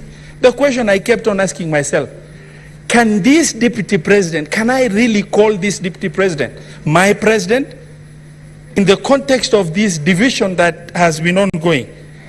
Mr. Speaker, sir, when you are the second in command in the country and you sit,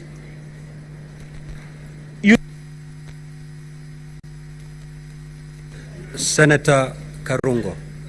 Senator Karungo. No, I want to speak from the floor.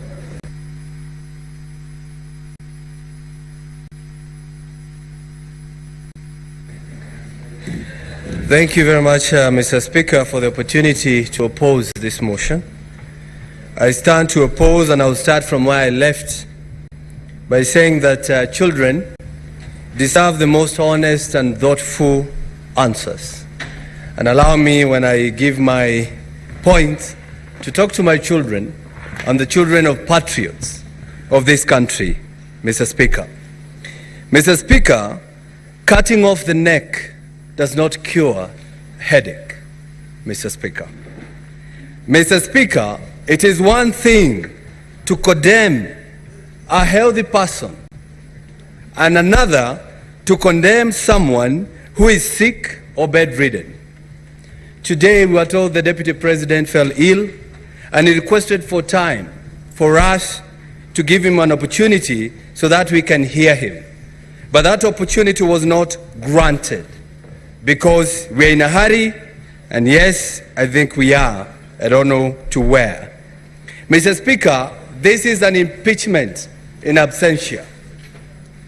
And I believe, Mr. Speaker, without contradiction, that probably it is a flawed process, Mr. Speaker. And for some reason or at some point, I was not able even to know who we are impeaching. Is it the Deputy President or the Governor of Siaya, Mr. Speaker? Why am I saying that? Because our standing orders, standing order 81 and standing order 80, says when a governor should appear before us. And we saw a governor standing there, Mr. Speaker. So sometimes I was asking myself, maybe the governor impeached himself by just appearing to us, Mr. Speaker. And I want to tell you, Mr. Speaker, when you listen to Mr. Mutuse, the main witness, when we ask him questions, he was saying this is just a prima facie, prima facie, prima facie. I'm not a lawyer. I Googled, and it says, prima facie says on first sight. So we are impeaching the deputy president on allegation of at first sight. Mr. Speaker, we don't even love at first sight nowadays. But we have made the process of impeaching a deputy president so easy than kicking out a nagging boyfriend or a nagging girlfriend. So I stand here from Kiambu saying that, Mr. Speaker, I'm not going to impeach the deputy president because listening to the accusation here, they are not enough. They do not meet the threshold of removing somebody from the office. You ask Mutuse here, you had it. Mr. Mutuse, tell us. He says, I was not in an investigation journey. Mr. Mutuse, I just imagined. Mr. Mutuse, I don't know. Mr. Mutuse, I believe. Mr. Mutuse, Senate, believe me. Even if you don't believe me in one occasion or in one ground, just take one, the one that you love, Mr. Speaker. Mr. Speaker, it's sad that my brother, a person from my area or my region, the deputy president of this country, is being impeached. And I want to talk to the majority leader, person I really respect, and also the senator for Bomet, Mr. Sigei. When we help to save a brother, remember us when we ask you to save our brother, Mr. Speaker. Mr. Speaker, as I conclude on this issue, Mr. Speaker, he who assesses the integrity of others must exemplify an even higher standard of integrity on himself. I want to ask you members, please, as I go down to write your names or the sins on the ground, and I'm not calling myself Jesus, ask yourself, would you be the first one to throw the stone on the deputy president? And Mr. Speaker, I am going to leave this by saying I'm going to vote on all 11 counts. No, no, no, no, no. I'm going to vote no. And I'm going to leave you with one quote I've read from a member of parliament from Gatondo North, who has said, Mr. Speaker, and I read, the dog is not sick, it's just afraid, facing its last 2 hours of power forever, Mr. Speaker. Those are the MPs who kicked out the deputy president. They are now calling him a dog. Maybe even this motion, Mr. Speaker, was brought by some people who are suffering from mental issues, Mr. Speaker. I'm going to say that because how do you call a deputy president is a dog and he's not sick and he's only waiting to get out of power for 2 hours? I ask you, brothers, please do not play along the galleries. Respect the deputy president, respect the people of Murima, and I leave you with Exodus 19 verse 12. Mr. Speaker, we were told if you touch a widow, you die. It says if you touch the mountain, you die. I vote no. Senator Sifuna. Senator Edwin Sifuna. Honorable Speaker, let me join you and the others who have sent their sympathies to His Excellency Rigathi Gachagua. We wish him a quick recovery so that he can come back. Honorable Speaker, I think it is a very unfair accusation that we are impeaching somebody whilst in hospital. It has been said here, Honorable Speaker, that nobody can predict when you can be taken ill. It can happen to any one of us. And therefore, we did not plan that the Deputy President would not be here to also be able to present his case. And as Senator Roba has said, many people were in fact waiting to also get some clarifications from some of the pronouncements that have come from the Deputy President. Honorable Speaker, I want to also thank the parties that have taken time to appear before us, the case by the National Assembly, and of course the very able representation of the Deputy President. Honorable Speaker, it is clear that the case by the National Assembly is not perfect. But I have agonized over some of the issues that have been raised by the National Assembly. And Honorable Speaker, allow me to begin with ground one, where the Deputy President is accused of violation of Articles 27(4), which, Honorable Speaker, makes it unconstitutional for you to discriminate on, among other grounds, Honorable Speaker, on the grounds of belief. Secondly, Honorable Speaker, there is also an express provision under Article 73 on the same, and Article 33(3)(d) that specifically deals with speech, Honorable Speaker, that constitutes advocacy for hatred on the basis of discrimination. Honorable Speaker, yesterday when I put this question to the legal team of the Deputy President, I was expecting a proper explanation, but of course, you also that they chose to throw snide remarks. Gataya and Senator Tabitha. Please pause my time. When Senator Tabitha, you're speaking, pause my senators time. Senators give you a pin drop silence. The same must be extended to the Senator for Nairobi City. Sit down, Senator. More fire. Proceed. So, Honorable Chair, Honorable Speaker, yesterday when I put this question seeking clarification to the defense team, they chose instead to make snide remarks about appointments that have been made recently of members of my party, ODM. Honorable Speaker, I have agonized about some of the things that the Deputy President has said. In fact, in my entire time as an elected leader, I've met the Deputy President only once, and this is the second occasion when he was in the House. And both of them, honestly, were very sad events. The first one was a funeral, and these proceedings can also be likened to a political death if the House decides to impeach him. But, Honorable Speaker, on that occasion, I did tell him to his face my position on some of the utterances that have come from him, that in fact I strongly objected to those pronouncements. His legal team sought to hide behind these coalition agreements. I have agonized over what to do with an agreement, Honorable Speaker, that ousts the mandate of constitutional bodies. For instance, Honorable Speaker, you are told that in the agreement, positions that especially are essentially are supposed to be available to all Kenyans through advertisement by the Public Service Commission, like permanent secretaries, have already been dished out. So what am I supposed to do with a contract that ousts the mandate of the PSC, a constitutional body? What am I supposed to do with a contract that ousts the mandate of this House, Honorable Speaker? For instance, to vote for the person who sits in the chair that you sit in. And if memory serves me right, Honorable Speaker, members who are not signatories to the coalition agreement of Kenya Kwanza, in fact, participated in voting for you to become the Speaker. And many of them were members of my political party, ODM, although I was not one of them. Honorable Speaker, there is a position in law about what to do with illegal and unconscionable contracts. I feel that the Deputy President wasted an opportunity to give clarification on his pronouncements, that, Honorable Speaker, he chooses to hide behind a contract that I consider unconstitutional is something that I have agonized over. Honorable Speaker, one of the questions that was posed to him is what, I remember a discussion about which is what are the strongholds of ANC and Ford Kenya. And somebody said that it is Western Kenya. Honorable Speaker, as SG of ODM, I know for a fact that Busia County is an ODM county.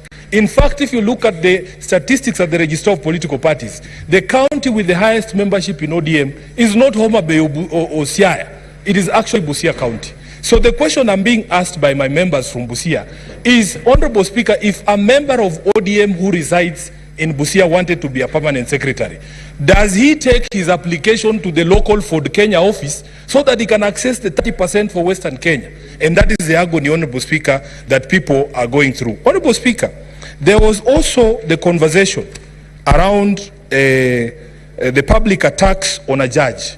As a lawyer, as an advocate of the High Court, sworn to defend the Constitution, I agonize over what I'm supposed to do with public attacks on judicial officers, Honorable Speaker, people that I appear before seeking justice for my clients. Honorable Speaker, we have a discussion around also attacks on intelligence institutions in our country and the Director General of the Intelligence.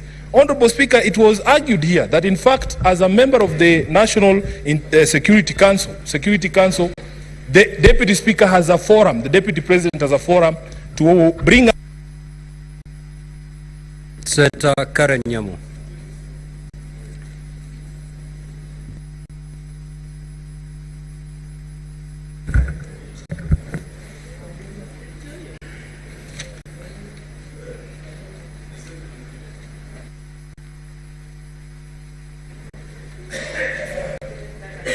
Thank you, Mr. Speaker.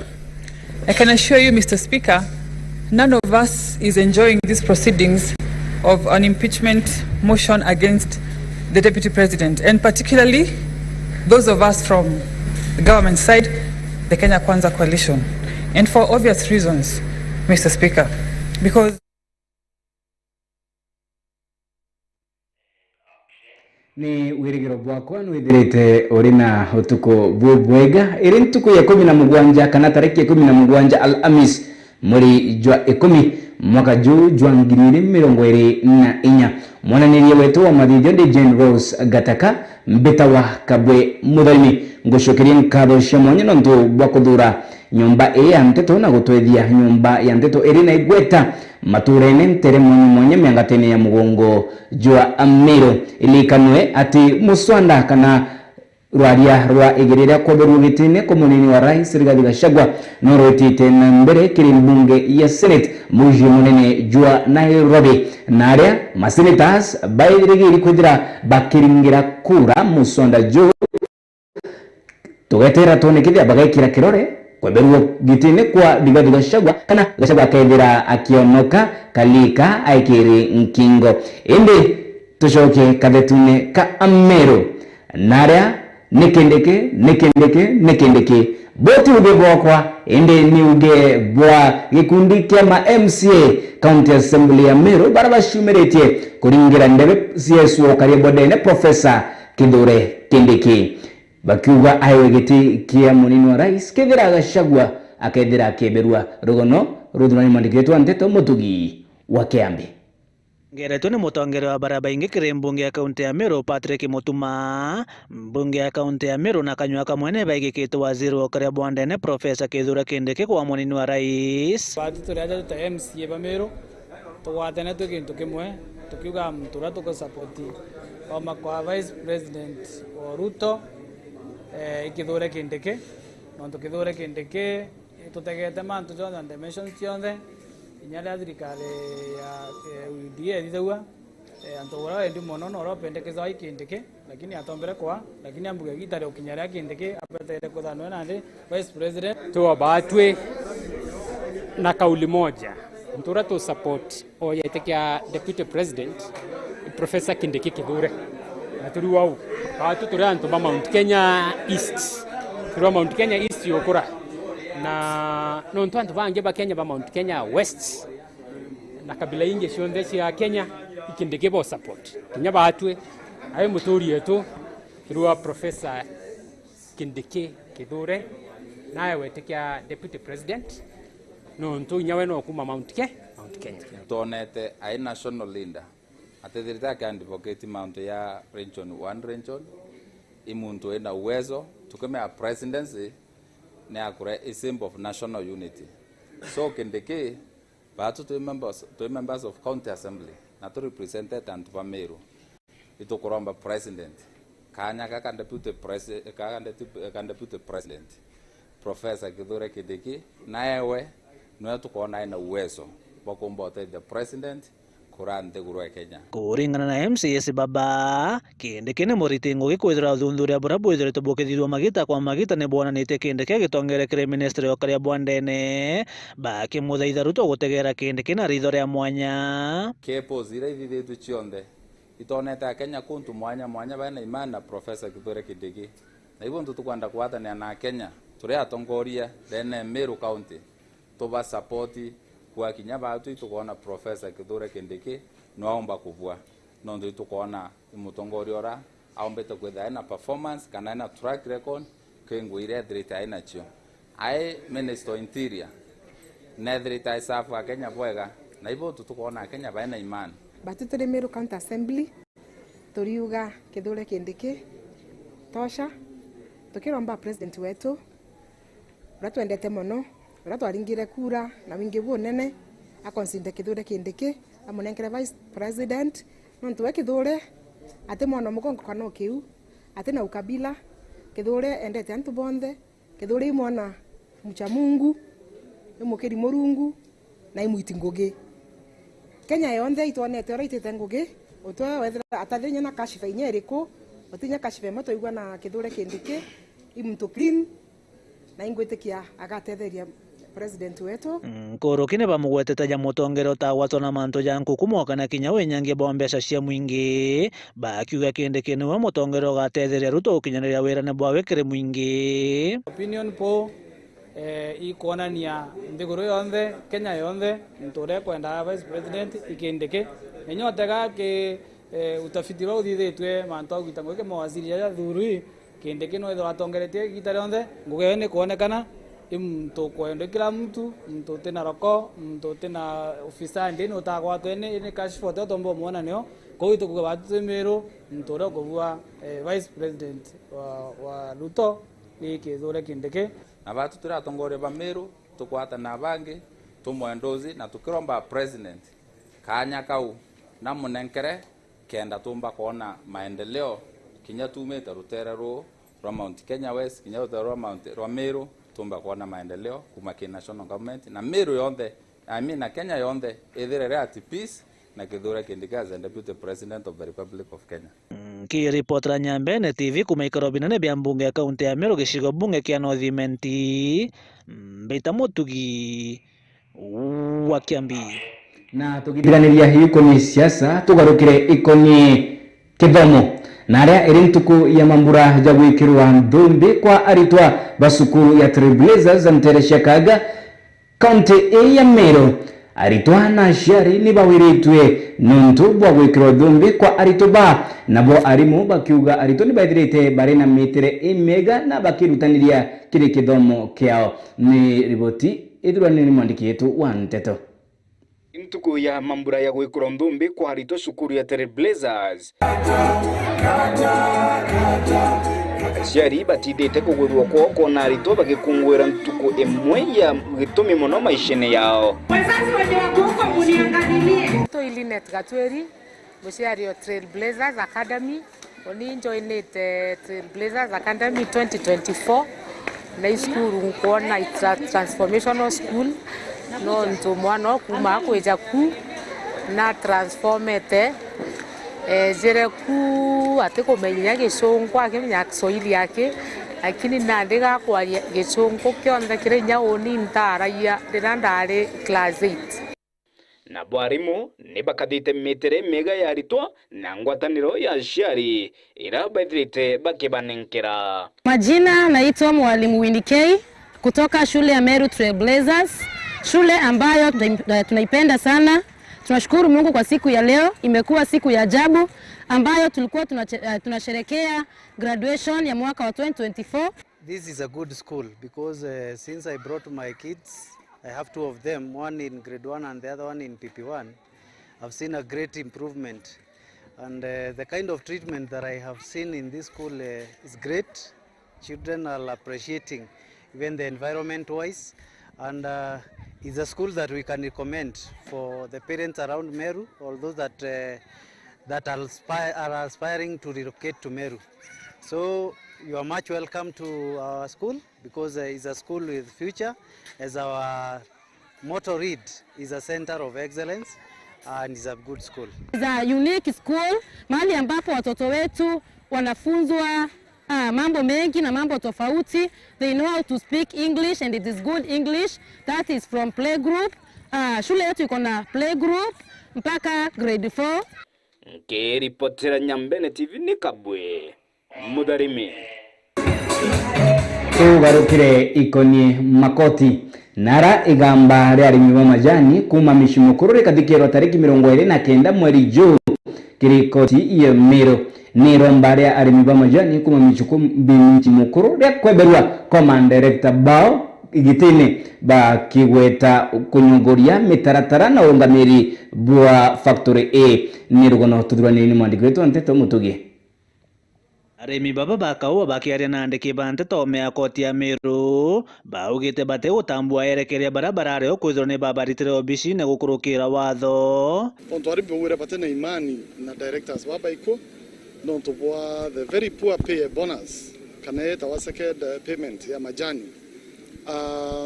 ito achamanirie turi arimi ito etete directors bau be hapa to lesson ni gitumi kia bonus na mana inyo as compared to linganisha na factory hii ya Meru tomba kwa tukire wa 35 na bangi the list bado ile 50 kuchirinya 60 so ito enda kumenya gitumi kia toma bonus na mana inyo na toro beta bate jire iba ignoere aremi na boba exercise the powers they have bo bate na imani abona bate obendo bichina ringi na mwankare kesi ekathira na bacha alaba beta wakashwa directors according to the articles of association bacha alaba beta wakashwa directors Richard Aburuki ore ni mukarigite wao na ukuthingatanite na bo kuthikirega mbare ao rira baikirie koti ya Meru directors bara na bairiro bakendelea na ngwe onto muntu ngwa kabutwa ni mwene ngwe atomba kuendelea na ngwe lakini no bo bare ubichine na atu ituendete peace tote kwenda thina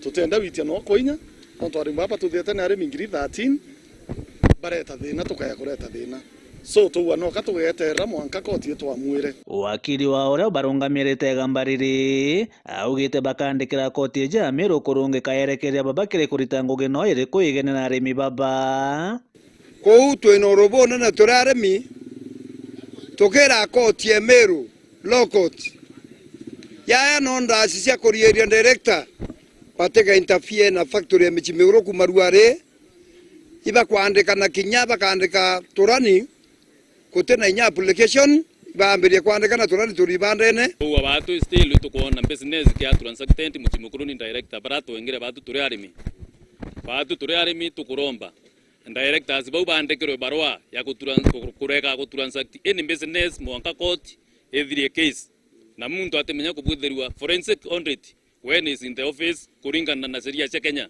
kuindaromba koti yeruari yandike antubau barua summons sio bamba from entries in our company bado tuyari mi to ure baingwe ria twari na muchamanio bare akuya batuchokerie ciuria bietu antubau iba weta kinya factory na tote ko mionto ba weta factory na ito barera batemenya kurwa ba nyumba yetu no nto mayani no kaya kwira na ya eta thoko tote menyanga mbeche uto atalelo cio no tote obenda no boye cio ba ete nacio na kire na tukwenda tumaja kya tukathi immediately igweta kwira koti uri arimba kurukirie ba Uganda directors ba bagaita ngugi koti nandi ne bagwatire arimi ou mwanga kesi thithia atia ithire tondu ibathure barabeta akashwa directors igambarere riu rikathikirwa ntariki 29 mweri-ini Juju kiripotera Nyambene TV kuma koti nene ya Meru gicigo bunge kia North Mbita Mutugi wa Kiambi.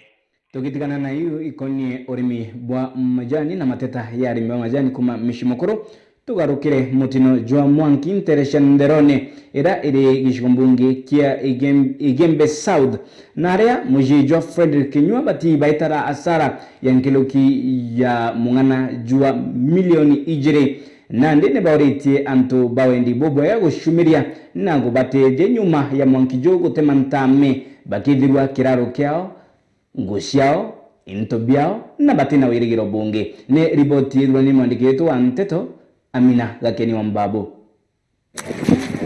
Nja imwe nteresia nderone wandia kanuni Igembe South neti etala asara ya nkulukiwa mungana jwa mbesa siringi milioni yele kumane na mwanki yura umire na kuethia mutayura yura ria mona nduka store nyumba cia kurara wa mona cia ndethia kuringana na Frederick Kinyua na mwekuro we Karambu Kinyua barani baba umeri ne kare ni ate mwanki yoyo umere mathaya za inyanya cia utuko bokira ruare na utemantame ara utire gintu kiraomba kuono kwe karikeneri beto Frederick dim biashara kumanderone ndio kira utuko into da inyanya nde bironguko ikideta ndio kira ndombera kuona mwanki no yumeta no kenguko Monki yambere kwithinta byakwa byonthe na ndone monki ndetire ndomba wa kwa kana na mwekuru nda matukanda ndela kana nja mwekuru nda swanda mukuru muna nda muturia nja Mwanki ambere ko intabia ko bionde radio benduka ya era bionde ntobe bia around milioni yelle nyimbo cia ira ni to ambe to tura au mata ni cia ira cionda ni to ambe to tura family kwa ni cia ira cionda chathira kinya nguo to ni nyewikira mukuro ko na ararikirio gumbitia umbokia wetha inyanya cio tuko ndeo kira ndirarikiria kuona mwanki nau nyume nyumba no tututwire pointi ni 5 iko twigite ngui na ikunya twina family yetu kwa mbua inda ndarikirio turanja kuwa wetanto antu barabara ire otokwa mbu ibara radio kwa into barabara umbere wakwa lakini amwa wakwa bila bia thukire ibyo bingi kwira MCA wetu mwambi chairman na mbunge wetu John Paul Mwiri bombe otutethe no tukaethira tukasio tethe kinya mbiu citha twoyete into biu bitha no tubikurekia na kumarama tutombo biria bombo tomanya twakwa no tubakwethira into biu biambi nyingi muno na tutera umbete obiende mbue so iro twatureribio kuringana na aturi barabara etikira na kuyotetheria kuoria mwanki yu bekujira ati barererio ra kumbika kuoria bakia kuona utethio kuma Kirengari ya kaunti ya kuoria mwanki ira yakinyire ndeka inkai kuma ekarikare kwambiria ndawirwe mbu magena kiwambu wawani okwe au ndature ndombere ndaturanda thira magena na kuambu lakini nathirirwe ni nyekua we nyumba ciake sikoya mbua une ndaitira njire nderone nkiwa ito mukai murungu na antu banderoni be batutethie no nto nyumba cia muntu wetora twendete muno ya friend reki magena ikoya riu antu ibaraturire na betura mbua nyumba ni rari cieko yo kwe cionthe ndaithire mwanki yundone ya kinya bonde bathirira nyumba lakini watuika murungu hotethia ni nto bio age biathirire bata uti muntu rakwe lakini mbodi na mgoko bionde biathirire ratura ye twethira mwanki ukuimba twamba tukiona ntu botura kinya ngari yo ngwa twakamatire tuturia barabarene na kwa sto kwerera ari nyuma kwina nyumba inya nyuma ira ikikujura na interview biondo tebe turombere wokwa na tukija interview chitia milioni 2 na mbecha euro na raturerio wokwa toka twalilila tukona mburi ni iracha tambuka tukija mwanki jo sindire turererie kuoria ole ma ate turingekita muno no tukinya kura tutemena tukaura wala kalija kamukunjo iria to ende mwanka thai ati ntu ate kinya ngwe wikira othanya nso tuko turethire mwanki yo kwata nyumba cia nyuma twaria kuora lakini mwanki yo yuare ma komentenika twaringa thimu ke county to shogira county government of Meru kadho mno no nto ba kwethira twaringire thimu ke firefighters kala ke fire engine barambere ku respond haraka na bakinya araka batale mere mno na ku kan distance kuma mama ko yai kwa yugire deka 20 bakiya asare yo ndane are iro kareka lakini barayera baba tutethia boya so to bara iboya no to barayera batutethia atongeria barabathuri na kura o amwe na antu bawendi boboya rewi bakuromba wiki otethio kirinja ireti irenkia mukeo nyuma ya utemwa ntamene mwanki na kintu bia mtu birayera into bia ba milioni ile kisto cia iraire na antu akwa no kuraire no kuradi nya family ege so antu ke nya family ege kaba kora mo kware ba nya bo ngo batona ngucia wekira mwaka thai sofa ni aturi baba yata ngucia wekira tukuromba kire waluisha kana antu ba ndi boboya amona atongore beto bombe tutethia tumbe kwakisha ana baba mtu bakona antu kwa kwa mama no ntu manga thai tuko twebela tutekumea ina antu baba kama mama batena antu kwa mama so tukure kira kwa mtu omba kwethira ne batiri abana aramusi kagirira kwa mtu ngore bakure antu bai bati na bore bati ruare bone aba ba kwa mama inkoromba nkiwa MCA wetu mwambi nkaromba nkauona na kaduri murungi karomba nkauona mama ngabana karomba nkauwa karambu kailemia bonde bakwamela na bamithika lentore bonde bakwamela iyo ntu antu bati batekunda kanaroma mwanka thai kaumoka mwankio kate kumenywa no ute muntu kinya umwe urata uturo bwawe kirikarikari kuma thoko ya Ntherone wandia kanuni egembe South Beta wa Minaga Kenya Wambabu ni bwega gakenia Wambabu Antone akwa na Antone amedha ya Nteto ya Nyambene TV pole ikinyire mushi jwa Frederick Kenywa urashamanite na mutino juu jwa kujirwa intobiawe ni mwanki na tukitikana na iu nyuma ya aritwa basukuru ya kiobundi ya Karumo Technical Training Institute kureta mbuto na kwithukira akaribara batwire akwina cukuru ina kubwithia winyange bointo biao na ndi akariba ni bashumirite na muthuro mungento na kururia mata bakimeneria ekarekare ni ribotithwa ni mwandikitwo wa Nteto Mugambi Ntombarua kari na atori barabathiolongirite cukuru ya uteana kiubundi nio ya Karumo kana na Gisomba Karumo Technical Training Institute ruare ni baukirite cukuru nontu bowenyangia na bobwitithua na mbere nturene ibrio uthuku umaramari na unyui bonchobi na bondawa ciemboita na bwitithitwe na mbere ni aritwa basukuru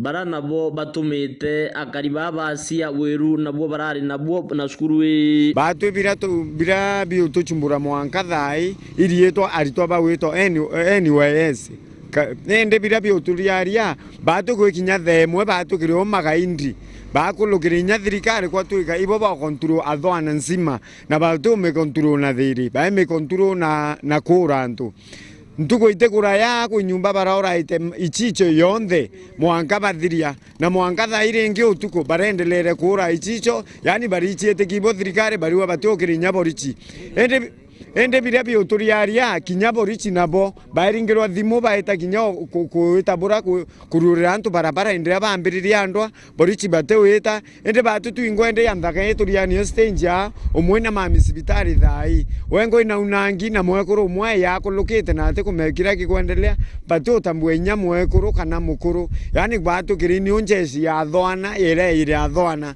yani utebo bakuria na mandwera ya uturiaria barabara inya tukulukite pikipiki kana ngari kulukite bare tabatumete laini wethini antu batano baeta baingite barabara njaluo mbaithe wantu mereri to ukabila yantu boba wetwa NYS injaluo tupu na ibo ba wichiete kia utebo bakuria bare tabakiora rieto mmero wake ombete kurwa unika maguru achibitare na mwekuru mwe aomba kuringwa unanjara nende antu batina amani na batwe bari bata mtobo bikibiki bakaura bonthe bamubamia na inyari toi bakura na raia batu tutina there kwe bo ni nyuma ye kundi kimwe kya mwanya ndene cukuru kutharikira atori utuko bawugira ruari no tia babaingi ba atori baina ngurario na araba uri mpuro kilo manyungu ya ntiri nacio irite mboka rari mathaya tha ithatu gurigana thayu ndari ndiko aluka sai ndina ka hoteli ya Karumo ndiko aluka kuthurania nguo ciakwa na nyumba ino ndaigirwa ake ndero kumeonda ukienguira ndiko ukienda tonya chu nyumba mbita kainge mwali uyo front ngita ndrethanire abo ndaringanirwa murango ngeyagwe utoka bo kuendelea ilo ndre ya kumtokoro na tembeanga ikimindo ngai mbinda kuelewa wamutawa nkudura kuru utuko baikite maiga njirene na uyonthe uteona ukulukira na kunanga nduka kunanga kura kwithukangia na unya machicho yegiri bucheri maploti baya bakaela mkomongo bakaringa nyumba mtu wa mami no aomba kwithirwa karingwa ende baunangite nyumba buthugu muno itumiriu akaribana bo bakuria ministry egithomo ukilukira utongoria boskuru ya Karumo weka ikaro ate ka tori na ritoba kenda usuira ntaira thina nyo yitite na mbere gwimba iturene ya Karumo bire tukuromba thai batu imuchemanio kana osiezi aite araniria abo ari akwaraniria abo kuma wende batu tukowenya batu punda amechoka atutwiromba twawe thirikari yokaria usalama tukarakie nao nontu tutina amani nani nkiri hipotera Nyambene TV ndi Karumo na kokare athwana tigania West nara ndwa ate ka aritwa na mwingi yitite na mbere mbita Mugambi Ntomauta Mbarua ni bwega Ntomauta Mbarua ribotiu yamba kanya gakwithira ngikunda gikombe kerwe ukethira ugita kuraya ukethira ukinyongoria mutambo rumiriro wa ukethira ngishoka gukumenyedia inge kumakadetune ka momero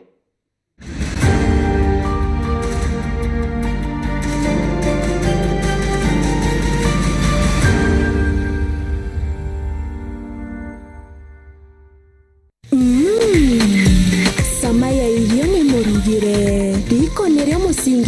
jayonde Tukataka kulingana na wale na mpara. kenda kumenya njira cia kuruga bia kuria mwanya mwanya watanyira na gatabi wa mase Tukatonya rikone tukaruga bia kuria bile na shama. kushionde cia njuma Kumada 12 na nusu cia Ugoro mwankata imuna dakika 15 cia Ugoro. kiri mubango jua sama sama rikone turuge irio bire na mushamo.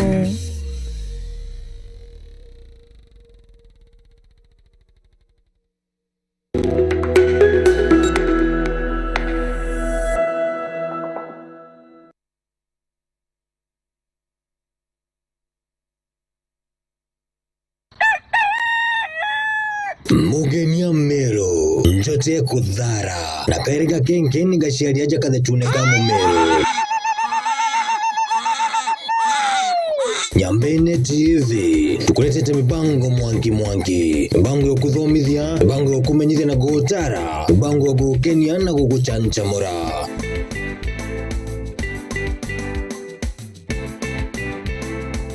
Tunakuletea nteto cia uma cia gwitikika na irina uthio wa meru na kinya ome ya meru. Nyambene TV nyondaga cia kugwatana mu meru kuma thushi mwanka ntunyire. Ithure Nyambene TV na arua wegwatana ya dereja kwegie. Nyambene TV njota ya ameru.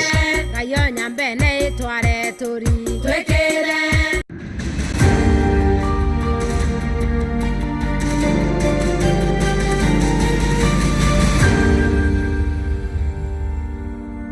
Bwega nundu ba kuthura metha ya Nyambene utuku nga kwira na kimonimoni. Thank you very much. Kamete na mbere gukumenyithia ira tuthite tugikubanganiria akiri metha yetu ya Nteto nacio ni imwe yacio ni ya Timothy Kithinji uria ni musiasa kuma Bore urashumiritie kuria siasa batigane na siasa cia mapema na kiwari tirio gita ria siasa nire gita ria kuruta mirandi ya witi na mbere ireka guna na gukiria miturire ya akari ba kaunti ya Meru. Ni rugano rudurani mwandiki wetu Nteto kuma Bore Abel Kunyia.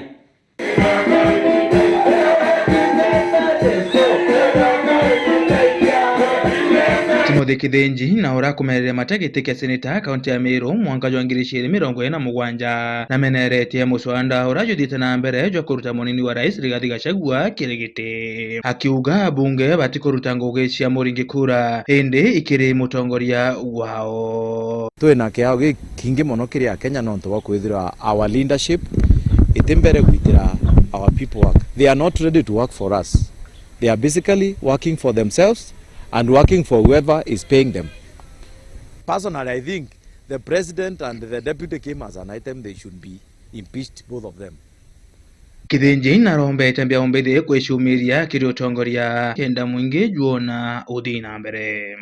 MP I registrature ki eto gita abati gwita nguwe na mind ya wena independent bure akona ibu abati kugita baga kari motions ciao na baka argue baga tumira president ame make bill ka karega achokie. Lakini what we are seeing with our leaders better ko negotiate ya president kethe atuthithia bobo ka atukathithia, which is not supposed to be like that. We encourage young people tonye ni tebia uongozi na inya tu ingwe turonera inya to ara 50 unega na tuti utetheka kwa this time tukanengera ora tukuona ageta na opie tu ete atutethie no ntu tibungi buga atutethia. This country requires a good leader. Now that good leader must be found amongst ourselves. Now onija Timothy Meru ngera youth bonde tafadhali thingate inyuma na nkabone na aratugeta na muthia Kithinji akiariria ugaruruku bwa NHIF kuthi kwa SHA na ugite some of us we were moved to SHA forcefully. Tulitumia SMS. Why were we moved forcefully? Why weren't I explained why am I being moved from NHIF to SHA? And why couldn't it be an option? Kwethira kwa NHIF kukue kuko na SHA mtu aende ile anataka ama because they are overwhelming us vitu into bingi so many things chiko change na change all so iko overwhelmanto. Kiripotera Nyambene TV ndege cigo mbunge kia Bore mbita Abel Kunyia. Tugarukire urimi bwa kawa nara Fantas Majau urani mukaririgiti wa Meru Coffee Millers na mwandiki munene wa ngataniro ya arimi bakawa National Coffee Corporation Union arumbete thirikari gwika mitaratara ya magaruruku kire sekta ya urimi bakawa kenda kuguna murimi wa kauga akiuga thirikari ni bati kwithira inya kiruta fertilizer ya maguri ya kuguna murimi wa kauga. Ni ripoti durani ni mwandiki wetu Nteto kuma gicigo mbunge kia South Menti Festus M Mweti. Antazima jao ora ni mukaririgite wa Meru Coffee Millers na mwandiki munene wa ngataniro ya National Coffee Cooperative Union arombete thirikari kunenkera arimi fertilizer ya maguri jambe ni ugukinyariria mugaruruku jara ja kwandikithwa kimerene giki. Antazima jao chairman wa Meru Central Coffee Union organizing secretary wa kiama ya kawa ndene Kenya kila gitagwa naku combination ya 33 coffee growing areas andu bakawa tutekwerwa nimbio tuma majanja uletra bo subsidy na itoromba thirikari tutegere ketha baina during the reforms iko thithwa ibabangite gwitithia kawa kuma kiro ijere ire ketha presently mpanga around 10 for the next 3 years nango wetu mbeka tutina subsidy na thirikari area gutonyera nikenda twewa subsidy ya fertilizer ya kawa na tunengerwe the right time. Kwina waiver endelete within the country ntukuromba waiver yu ikethithua bautu turombete seriously kinya Meru itekeja utigirirwa society ya Meru cionde ya kawa ikitie marando jao na nikenda tumba kuma mutarono yu ya kuthugana ya mantu ya marando da cionde wewe kathiyo twakena Kuruki na riritie mantu jegie mbea cia mukobo nicho cherry fund akiuria arimi kuigwatira kigena giki gukurukira ni KPCU onde arombete thirikari gukurukira mubunge wa South Menti gocho ntaira nkuruki kuongera maketha ja kaoa. Cherry fund no eriku ne reta wadhuru KPCU, the new KPCU nebo that is where it is domiciled bande ali member bonde babenda kuromba Nyemeria Cherry Fund bandika barua through the society bageta wa KPCU na mwisho na bakaya wa mbeshe yu lakini ndene Meru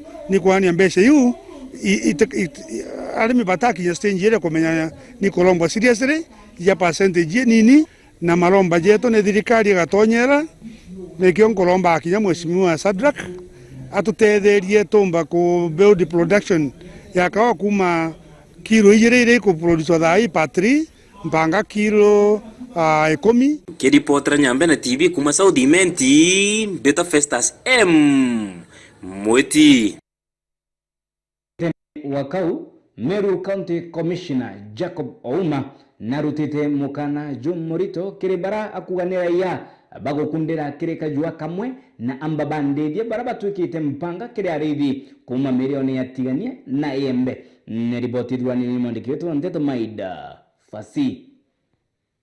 Ageria interecha kandebene County Commissioner wa Meru Jacob Ouma na arutite mukana yunene kiria Meru baraku gaiba kuwatana na maitha kiri kwiyithia ndithi cia Meru wamba burabu chachite ndonda chinyambene.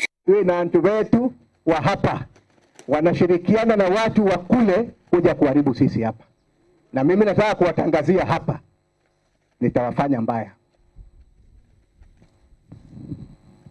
Nitawafanya namna gani? Nitauma hawa na nitawauma vizuri. Kwa hivyo mama, chunguza kama mzee yako anakaa hiyo design, mwambie ataumwa, na ujui nitauma yeye wapi.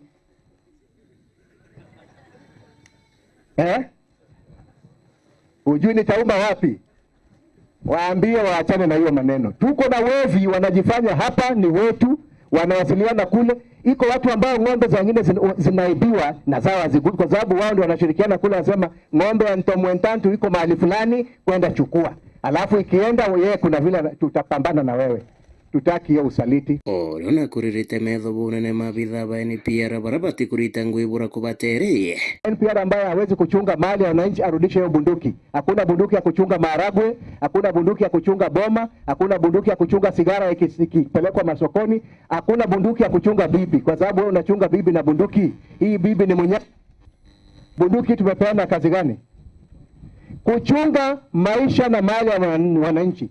Kwa hivyo kama iko mtu anachunga manyanya huko kwa mashamba, anachunga maharagwe huko, anachunga bibi asitoroke na bunduki, sisi tutachukua bunduki yetu, yeye awachane na sisi. Na girimanto yako ni ntano chiana bari. Nani amekuambia wewe unajua kutengeneza msichana kuliko Mungu? Baada kwenda kukata utamu ya wasichana mnatupa, mnasema mna nini? Mnataka kuharibu sasa kasi ya Mungu. Hiyo tumekataa, shindwe. Ageruta mukana yunene kirima sibwanini bo amwe na bitha bonde bathirikari uromba kwithirwa kiwatikana na mantu taya. Kama iko chifu, assistant chief ama afisa wote wa serikali anashiriki, awe ni mfanyikazi wa hospitali ama nini, ambaye bado anataka kutuendesha ndani ya mila potofu ya kuharibu kiumbe cha Mungu, wewe unakwenda kuingia kwa kitu ambacho hujawahi tengenezwa, ujui vile inatengenezwa. Hata shule sisi hatu kusomeshwa vile inatengenezwa, wewe unakuja kuichokora kwa nini? Kwa nini unakwenda kuchokora? Alafu unaenda kanisa unaanza kuimba huko tu kutendereza Yesu na unafanya vitu ya shetani. Mimi natoa onyo, antu wetu, dunia imesonga, tuondokee vitu ambayo haina mwelekeo. Kitu ya mtoto ikikatwa na mama ingine anatembea na visu vingine ajabu ajabu, shauri yako. Kwa hivyo tafuta hiyo akina mama wanafanya kamata. We will not entertain that type of culture which is outdated katika Meru County. Na hiyo mjue ya kwamba tutapambana. Tukipambana na wesi ya ng'ombe na vitu vingine, hiyo pia tutapambana nayo. Tunataka mtu awe mtu kamili, awe sawasawa, utamu ile Mungu alimpatia yeye akae nayo, mtu asikuje kuharibu. Kumatiania beta maida fasi. Nandi tutegere rugono rudurani ni mwandiki wetu wa Nteto murethi waba rukonie aunje baraba kwendia maromba aunje baraba kwendia maromba akiaria Bishop Daniel Mutheni uria ni mukaririgiti wa kanisa ya Akorino kaunti ya Meru auritie ni uthumba ni ukora kana ni biashara akimeneria aunje bara akuga ni ba urongo baraba kwenderia Kenya na Ameru maromba.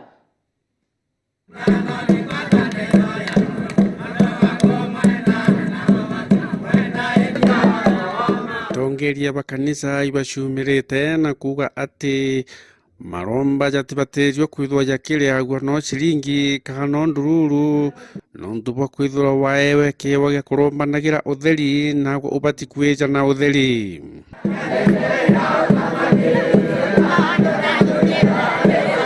Kwene rero binge muno biumirete biorongo pira biote bigasi antu bibete ciembesa kwa bama baweta baeto ng'ombe kwe bange baweta baeto mburi na irorie biu ibyo yurete ntore binge muno bwera Kristo ba Murungu ndiarerekere iroria biu biorongo nuntu byo yurete ko ndirwe Murungu biria bikemenya ayo nto bietetie mbesa kinya twate euro bakamba no manya baeta mwankino Kenya na Kenya kwa ure kiroria omenya wetia mbesa wetia mtu wa Murungu mbesa na thina ria itarondo kemenya waeta mwankino Kenya na Kenya. Akiaria kanisene ya Jerusalemu ile ndene ya mwanika ile ya arombaneli nere ena iroria bya Murungu bya birombanaira na ntu bakabua ni baugite ati maromba jabati kweja na kwa utheri uteritite kinya nombe aya gani kutubui muntu kutwekani na kuromberwa na yetu mbesa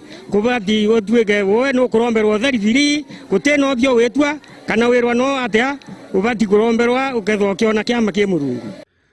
Kuruki Bishop Kialia na reketie kuga ati muntu ura wetaye kinyanguku kana mbi oute wa kuma ki Murungu ende maromba jau ija kuma nkomene.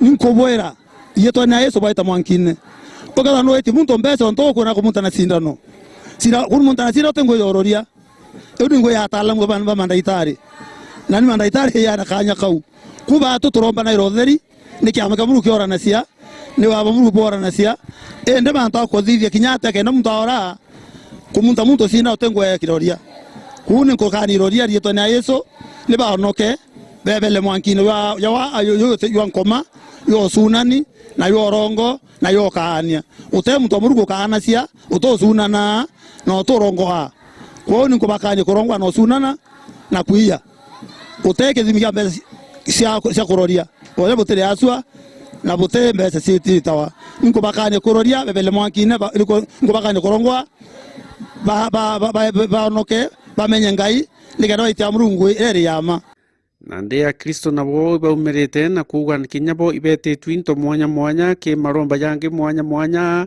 na bakauga kujira ate maromba jau jatebui no tukinyabo mwabao baitaga into bibi na batebujaga kuma ntorene kiwanja winda twi murimo baetie ntomba komeria na utebyo ndare ya yanda yera ndere ndarombe na ndarorerua ndona kiama kia murungu mberene nindete sibitari cionde mankachogoria tota twengwa toro tusoke akembetere kunde musie yanda yere ndere ndarorerua Jerusalem dingiri ndere ndarorerua ndaromberwa ndaora noteke ntunde tunyambika nambi mweti na mweta ntoreto moto na visiki na kanisa ya Makirona Opcom ne kwaswa na ndatu ngoromba uganisha na ntukuora na ndeko ya nthigiri ni onda ore na ndona njara mwathani na munde yo coke nkatho na linda ore pio na ngo na nende kango ito coke nkatho murithi wa banki ripotera Nyambene TV ku maya mirigoni ya Igembe mawa na riboti ya murithi wa baya tukinyindia muthia yo yara to kubanganiriti akirimeda ya Nyambene utuko monenia wetu wa mavideo aitawa Generous Gataka nani mbitawa kabwe mudharimi kango shugari nkatho cia mwanya no ntubo kuthura meda iya Nteto na gutwethia nyombe ya Nteto ira iri na igweta ntere mwanya mwanya maturene miangatene ya mugongo jwa Meru no withire ukithingatira makareka orira ya kumira na ratu kuthira tugikumenyedia ukirukira mitandao yetu ya kinande Facebook @Nyambene TV, X @Nyambene TV na kinya kiri mutandao jwa YouTube @Nyambene TV na kiri mutandao jwa Facebook ngashokiria nkatho kajuju ngashokiria nkatho Amish ngashokiria nkatho Kairitu Kamwai ngashokiria nkatho GKG na kubwa John Makobe it's Shaz na Alex Combs na Don Chosen baraba vilite bagi tudingatira kiri mutandao jwa Facebook @Nyambene TV ngakwendera utuku bubwega ntamiso ntakule